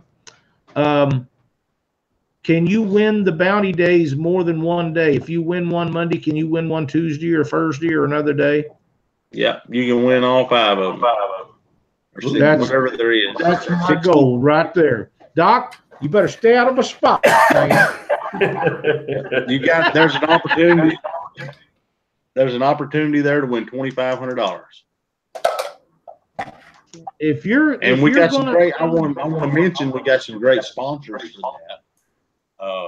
B&M Rods is sponsoring that. Warrior Cat Rods is sponsoring that, and Catfish Matt Miles is sponsoring that for the Big Fish Awards. That's awesome.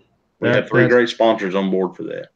That's a huge deal, you know. And George, all these people that are behind you in this, Bass Tracker, Bass Pro Shop, Excel Boats, Warrior Cat Rods, all them guys, people, when you go to purchase your products, you need to think about these are the people that makes tournaments like this possible, and consider buying and using their products, because without them, it would be nearly impossible to put a tournament on of this magnitude. I mean, hey, Lynn, you know, without these sponsors, guys, we wouldn't have these events. And that's right.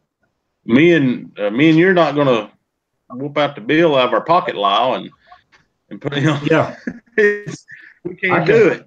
So, you know, I know all about that from what's going on in our neck of the woods. Yeah, it's Leslie. Dieter Melhorn's leaving for Talladega Thursday. Dieter, I'm a little upset with you now, buddy. I do love me some Talladega, Alabama. Okay, anybody else got any more questions for George? You better get him in there. He worked all day. I can see his eyes going closed. Let's see. I got one here. Hang on a minute. If you do you have to enter both tournaments to win the boat? Yeah, that's something I wanted to go over to win that new XL Stormcat 230. To be entered in that boat's going to be given away in a drawing, and it will be given away on September the 8th at the main Mississippi River Monster Tournament at the Pyramid. And it will be given. It'll be the last thing we give away. It will be given away after the award ceremony. We will give away that boat. So the way to get qualified to win that boat is you enter the MRM main event. That's the only way you're going to get qualified to win that boat. Your name will go in a drawing automatically, and that boat will be given away by name, not boat numbers. So if you and your buddy enter the tournament, your name will go in there and his name will go in the drawing. Y'all can decide how you want to split it up, give it away, whatever. But it will be by name. So a two-man team will have two people. Now, I was consumed with something else. Do you have to enter both tournaments to be entered?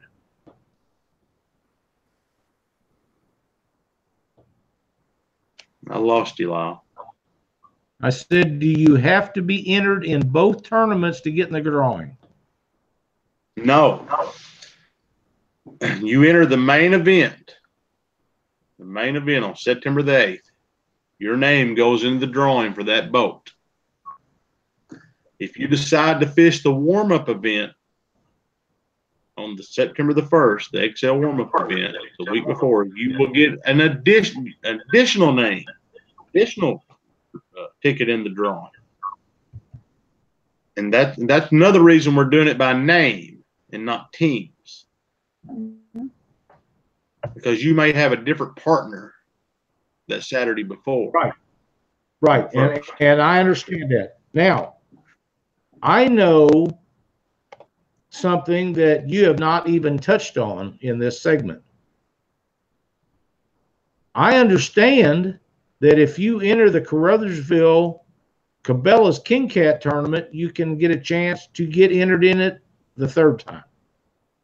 That's correct. Yeah, that's something I was going to go over. The Cabela's King Cat tournament at Caruthersville on July the 28th. If you are Now, you have to be entered in the MRM event. But if you are entered in the MRM event, when you fish that tournament at Caruthersville on July the 28th, you will get an additional ticket into the drawing for that boat. So XL Boat is sponsoring, is one of the sponsors on that event at Caruthersville. And they're one of the sponsors on our event. So they're wanting to promote that boat as much as possible. So we're gonna give you 3 chances. Put your name in the drawing for that $50,000 boat.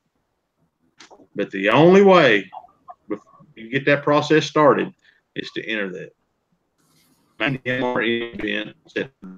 Once you enter that event, you can fish those other events and get additional tickets in the drawing. Now, does that make sense? It does to me. Do you understand how long Doc and I are going to be away from home to do all this now? You know, it's not like we're just down the road. We're a long freaking way from you, man. Yeah, that's the whole point of it, Lyle. Yeah, but I like Memphis. I like the Mississippi River a lot. Hey, you know, this is a lot going on, and I've got a lot of questions. Why are you doing so much? Why are you having 2 tournaments? Why are you fishing every day? You know, and you know, to tell you the truth, like I said earlier, I wish it was one day. Make life a lot easier on you. Make life a lot easier on me. These are my ideas, but it's requests from sponsors. You know, if you get a city wanting you to come in to their city to do a tournament, you kind of got to listen to what they want. And they want the angler to be in their city as long as possible. And I understand some people can't do that. And we're not trying to eliminate anybody as far as money or any of that, you know, thing like that. We're just doing what the sponsors want done, and to continue to have us back at these places. And you know, so I've got a lot of good feedback on this, and I got some negative feedback on this, but it all spawns from sponsorships. And if you want to continue to have these events and you want these people to continue to stand behind you, then you got to do all you can do and offer all you can offer to get people to, you know, be there in their cities. Yeah, you know, George, I agree with that 100%. Now, I will also add to that before people come up with negativity and start bashing about different things, give it a chance. You might like it. Right. Yeah. And you know, this is not just a catfish tournament. It's not just 2 catfish tournaments. This is a major event taking place, and we're watching the sport of catfish grow to a level that it's never been to before. And if everybody that keeps saying, I want to see it grow, I want to see it grow, well, folks, this is growing it in a huge way. Well, let me tell you this. The city of Memphis was so impressed by the first 2 tournaments that we've had. And, you know, I don't take all the credit, you know, the credit for that. I give the credit to the anglers that showed up and showed them what catfishing was all about. But they were so impressed with that I mean, they're on board full steam and wanting. I mean, I've got comments from them that they want to make Memphis the catfish capital of the world. And when you have a city telling you things like that, then you're doing something right. That's right. You know, you're making them happy. That's right. What's the entry fee cost? Tell everybody, George. The entry fee for the main event is the same as it always is. It's $250. The entry fee on the warm-up event is $150. I don't know what the Cabela's entry is. I'm not sure what their entry is up there at Caruthersville. I'm not going. Does those entry fees include big fish pots? Yes, those entry fees include big fish pots. We have not broke down the pay scale on the payouts yet, but everything is always based on numbers of entries except our guaranteed prizes, and we promote our guaranteed prizes no matter how many entries we get.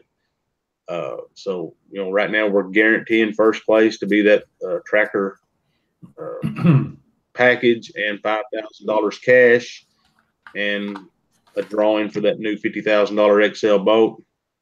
I think we're at 55 entries right now. We get 100 entries. We will start breaking that pay scale out and promoting that. But I'm just not going to do that right now. But right. The payout will be totally based on number of entries. Well, and a lot of people don't understand, George, a lot of these tournaments are run on a sliding scale. If you have 1 to 10 boats, the payout is X amount because you go by a different percentage than you do if you have 20 boats, or if you have 50 boats, or if you have 100 boats. The amount of percentages plus the number of times you pay money out changes with every so often in them. And when guys say, well, I got to know how much it's going to be. Well, there's no way to figure it because you don't know until you know how many boats are going to be there. And once that's done, then you can say it's going to be X amount of dollars. Right. And, I think we're one of the few tournaments. I know there's some others out there that actually guarantee certain prizes, no matter how many entries. I know some tournaments, they never post or they never advertise what they're going to give away until the captain's meeting. And I can understand that too. I mean, guaranteed money or guaranteed things like that to give away. That's the way you got to do it. But we take our things that we get that we know we're going to give away, and that's how we start the tournament out every year. And I mean, I don't think for 2 years past that anybody could ever say that we didn't give away a bunch of stuff. George, do you have a cap of 200 boats in this tournament? No, we do not. Okay. We're going to go. I may regret it. I hope, it'd be a good thing to have. but no, I'm just going to let it roll. We hadn't hit 200 boats yet. I'd love to, but if we go to 300 boats, we're going to let it roll. We'll do whatever we got to do. Well, I promise you one thing, George. We're going to have a great time down there, ain't we, Doc? Yeah, we always do. Always enjoyed ourselves. We do. We stay down there. It's a great time. Let's see. One of the questions that came up: do you have to finish the pre-tournament to be eligible for the boat? Say that again, Doc. I only got part of it. Do you have to fish the pre-tournament and the main tournament to be able to win the boat, or can you just pay for the pre-tournament and not fish, and then fish the main tournament? It's a question that came up. You have to, like I say, you don't have to fish any of the tournaments to win the boat, but you got to be entered. We're not making it where you have to catch a fish, any of that. But like I say, to be entered in the boat drawing, the first step is to be entered in the main MRM event on September the 8th. Okay. Once you enter that main event on September the 8th, you go in the boat drawing. The warm-up event is an additional ticket. In the drawing, and the Cabela's King Cat tournament at Caruthersville is an additional ticket into the drawing. Gotcha. Okay. But none of those count unless you're in that main event. Right. Now, we've got a team of girls working on. They're probably going to hate me keeping up with all those names to see who's qualified and who ain't. Got it all lined out. Okay, and the registration is open right now, and it goes till when? We normally run it until the captain. We normally run it right at the captain's meeting of the event. Haven't posted that or put a deadline yet. With the 25,000 for staff each year, have to close registration earlier. Have to get things in order to get sent to and make sure who's all. We had to have our ducks in a row on that. So you're breaking up a little bit, George. I think your internet connection might be a little bit weak. Yeah, I'm doing the best I can out here in these boonies. I understand completely, man. Yeah, I understand completely. Ben Gable come down to my house.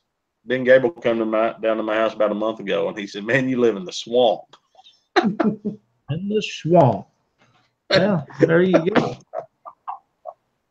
I live in Mosquito. If you are going to fish this tournament and don't have a partner, you better be looking, because it is an event you will enjoy, I promise. Oh, here's a question. Do you have to be present to win the boat? You do have to be present to win the boat. Okay.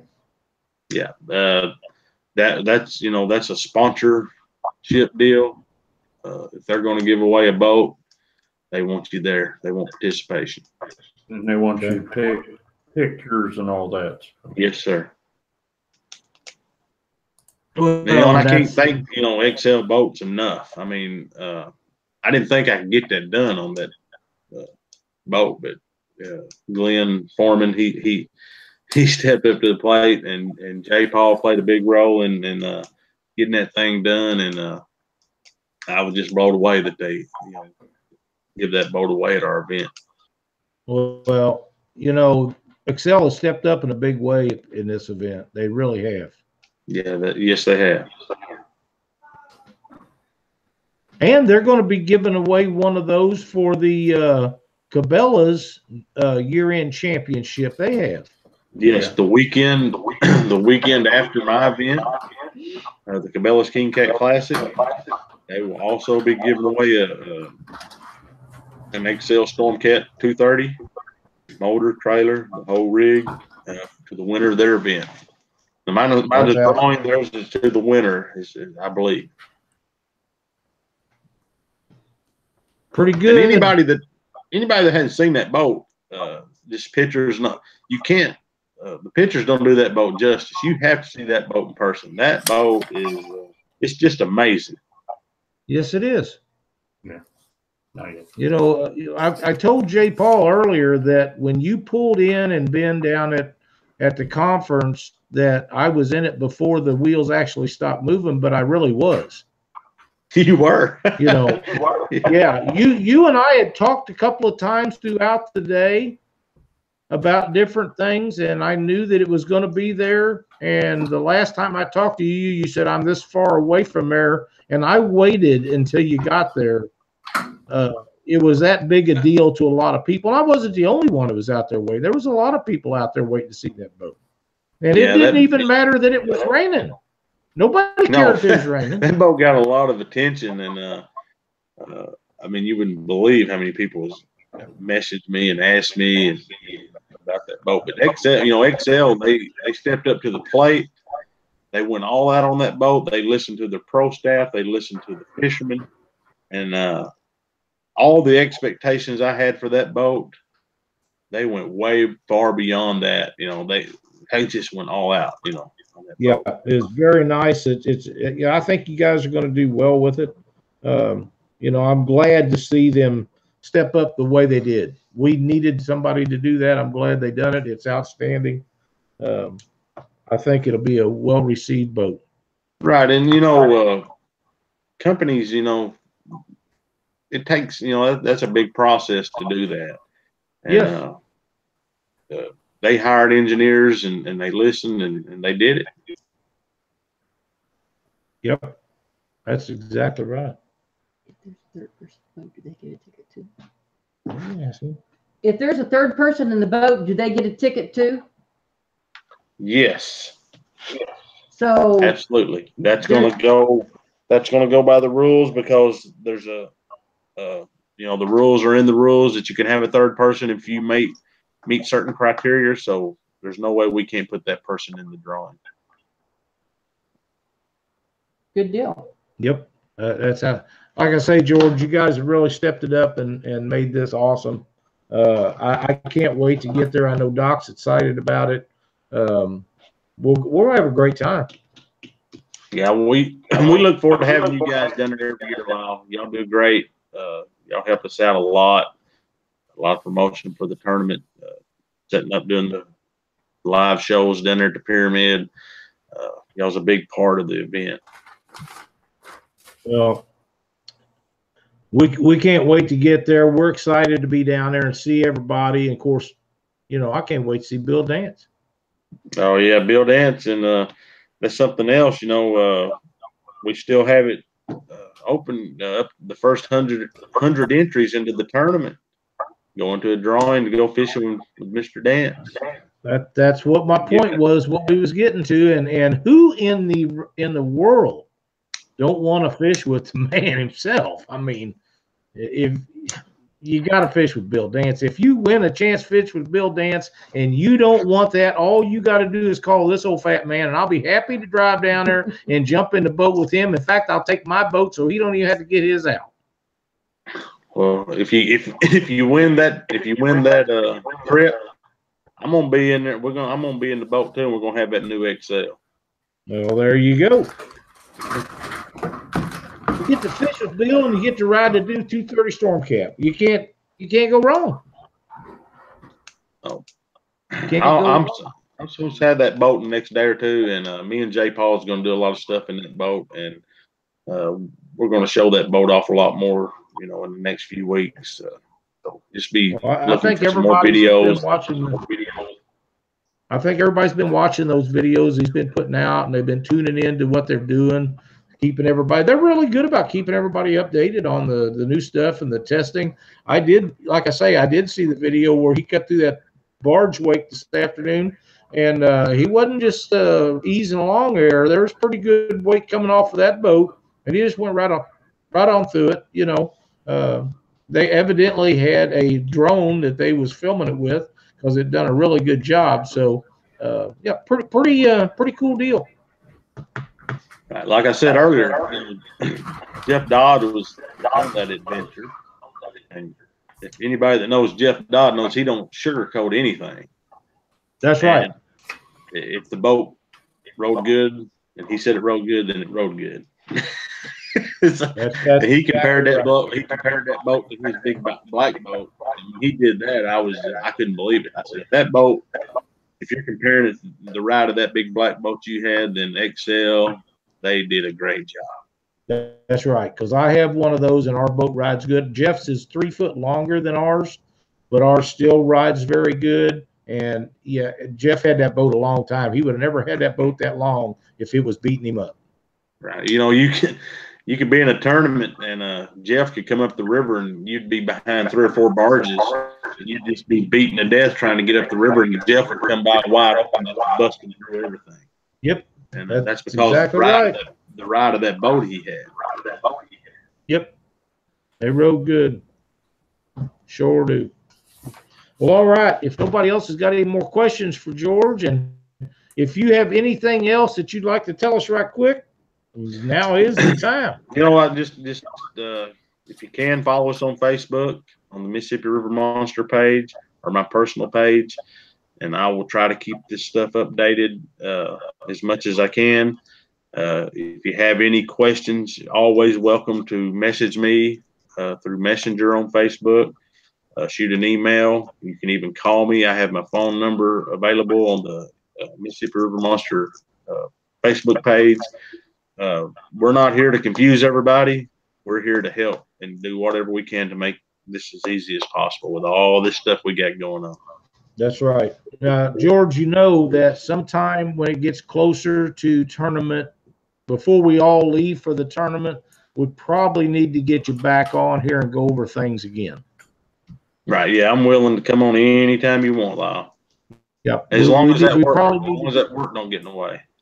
Well, and you know, there was some guys that was disappointed that you wasn't on here a week or so ago, but I have said this and I believe it in my heart. If you have a job and you work every day to provide for your folks, your family, you got to take care of that job. But if it means missing a show sometime or something, that's fine, because they depend on you and that job, and that has to become first before any of this. We can always reschedule. That's right. Or we can have a special for you. But yeah, we'll get you back on. I work in the Mississippi Railroad. That's my bread and butter. That's the reason I get to fish. But that's right. You know what? That's exactly. A pretty demanding job, and when they call, you don't say no. You go take care of business. That's right. That's the way it is. Well, George, thank you so much for coming out here and helping us out. I wanted to, if Glenn is on here tonight, I'm sure he is watching. I just want to show him what I got. Yeah, Glenn's on. If you can see that. Yeah, ain't them special? You got to talk so you can see them. You have to. Well, there you go. Now shake them or something where the video stays on. Yeah, I'm pretty proud of those sinker slides there. That's a great product Glenn come up with. They are. They're outstanding. Outstanding. I love them. Can't wait to get back on the water so I can test some more of them out. Yeah, but like I say, life, you know, I'm open anytime for questions, and I know this has to get confusing a little bit to people. Sure. But, you know, if you got a question, you don't understand something, message us, call us, whatever it takes. We will get you the answer. What you look for. We know how it's all laid out. We'll explain it to you. Yep. That's exactly right. Well, George, we appreciate it, and we'll get in touch. We'll get you back on here before the tournament and go over everything so everybody is crystal clear on what's taking place. And by then, you're liable to have added some more stuff. Yeah, man. I just want to, before we get off, I want to give a shout out to Jody Harrison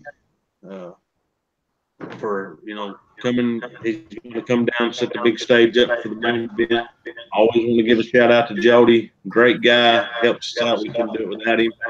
I want to give a big shout out to Cabela's King Cat. They're going to be set up handling our warm-up event and our Big Fish Daily event. I want to give a shout out to the Mississippi River Catfish Trail down in Mississippi. They're going to be, those guys are going to be helping out. It's all a big team effort, and without all these people helping, I couldn't do it. Awesome.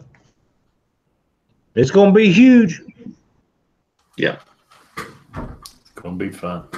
Yep, it'll be a blast. Can't wait to get there. Memphis, look out. You're just about to be in touch. All right, Lyle. Appreciate you guys. All right, George. We'll be talking soon. All right, thank you, George. Appreciate thank you, Doc. All right. Hey, Doc, we learned a lot about this tournament, and it's going to be a big deal. Yeah. Did you know that today is James R. Wood's birthday? Yes, I saw that. Happy birthday, James. Great sponsor of ours. We're glad that he has him. James owns Hooker Terminal Tackle. So if you haven't wished James happy birthday, be sure and do so. He does so much for the sport of catfishing. We don't usually talk about that kind of stuff, but he's a great sponsor and a great guy to so many of us.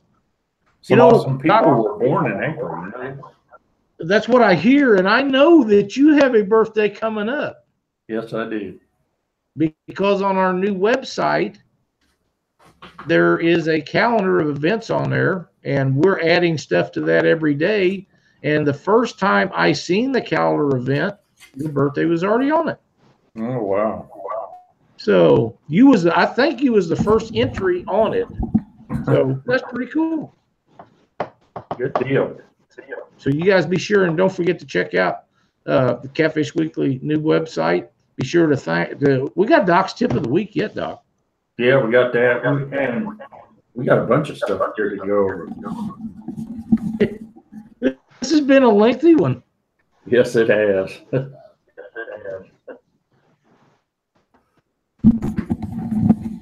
And we appreciate the people that are hanging with us. Yes, we do. It's been outstanding. We went over a lot of stuff. Hey, Lyle. Sir. You got anybody left? You got anybody left on, or we put them all to sleep? Now we got 88 watching. Okay, let's give away a XL cap and an XL T-shirt. All right. You want to give them away to the random.org people I have generated? Ever how you want to do it, buddy. Well, pick me out a number. I mean, any number? Between 1 and 5. Okay, how about number 4? 1.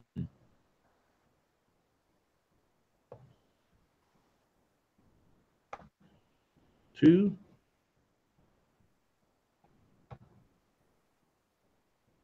3.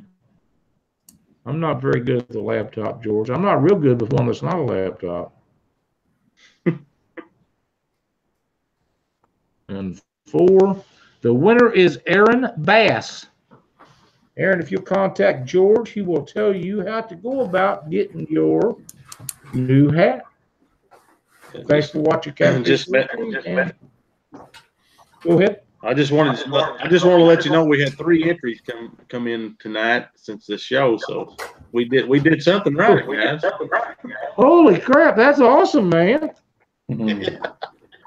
Hey, good deal. Yeah, just tell them to message me on Facebook, and I will get that over to Excel and get that out to them. All right, Aaron, just contact George on Facebook. He'll get the name stuff over to Excel Boats, and they will get you your hat right on out. Thanks for watching Catfish Weekly and playing the RigRap Prize Wheel game. Even though it didn't get a spin, you still get a new Excel hat. All right, Doc, what else you got? Actually, I've got, this weekend, Sea Arc tournament. I talked to, oh man, I can't think of her name. Rachel. I talked to Rachel today, and there are 160 boats that are going to be at this thing. They're already signed up. They had 140 last year, so they're 20 over. Great turnout. Yep, that's this weekend down on Wheeler Lake. Flathead Blues, 20 boats in the tournament. First place, Chris Macri and David Funk, 42.9 pounds. Second, Sean Dauphin, Carter Dauphin, and Craig Williams, 38.2. That team also had the big fish, which was a 24.2 pound blue. And third was Robert Kilkenny and Bill Taylor with 36.2 pounds. And that's all I've got on results, Lyle. Okay. Before we get on to Doc's tip of the night, I would like to thank Yakking with Sarah, Northwood Angling, Whisker Sticks, Bottom Dollar Outdoors, Todd. I didn't catch the first name or last name on that. Get Slime Catfishing and Scott CK for the donations tonight. We appreciate it so much, and it means very much that you all think that much of us. Yeah, guys, and we're still talking. We still are. It's hard to believe. All right, let's have the tip, Doc. Doc's tip for the night. One of the things that I use a lot, and these are wire tie. They go by several names: wire ties, cable ties. For those that break the law, handcuffs. Yeah, zip ties. These things, zip ties. Yeah, these things are just handy for anything. A couple of years ago, my buddy Rob Benningfield snapped his transducer off. He went to the bank, grabbed a stick and took wire ties and tied the stick to the back of the boat and just kept on fishing. So these wire ties can be used for anything and everything. I encourage you to keep several of them on board your boat. these things are just invaluable for everything. So that's Doc's tip for the night. Wire ties. And if you have one of the breakaway anchors, you better have some of them. Yeah, and that's another thing. I see a lot of these guys. These are like 250-pound breakaway strength. So I see a lot of people have 2 or 3 of these on an anchor. You don't need 2 or 3. All you need is 1. Because if you need to break that anchor loose, you know, you want it to come up backwards. So only put 1 of these on a breakaway anchor. So. Well, Doc, that's the reason they have them, to break away. So if it doesn't break away, you're defeating the purpose of it. Yeah. So Bradley Young says those type of cuffs suck. Trust me. He will know. He is in that business. Well, thanks everybody. Be sure to go out and check out our new website. I think you'll like it. We've got a long way to go with it. We put a lot of hard work in it. I can't thank Glenn enough for all his help. He really stepped up and made some things happen on that I don't think anybody else could have possibly done. Be sure to like and subscribe, share our post in our Facebook page and our YouTube channel with everybody you see. Thanks for watching the show. I don't have my notebook pad. I forgot who's on next week. Roger Gerloff. Roger Gerloff will be our guest next week, and there might be somebody with him. I don't remember. We're trying to get everything organized here at the house to make it better for everybody to watch the show, so I hope you're all liking it. Thanks everybody for hanging with us. This was we're over 2 hours. We still got guys watching us. That's unbelievable.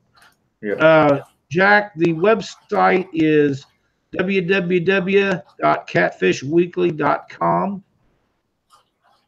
Let us know what you think of the new website. And that is where don't forget now, that's where you're going to be signing up for the drawings for the Catfish Weekly RigRap Prize Wheel game. For Cindy and Doc, I'm Lyle. Thanks for watching. We will see you next Monday night at 7 Central. Later.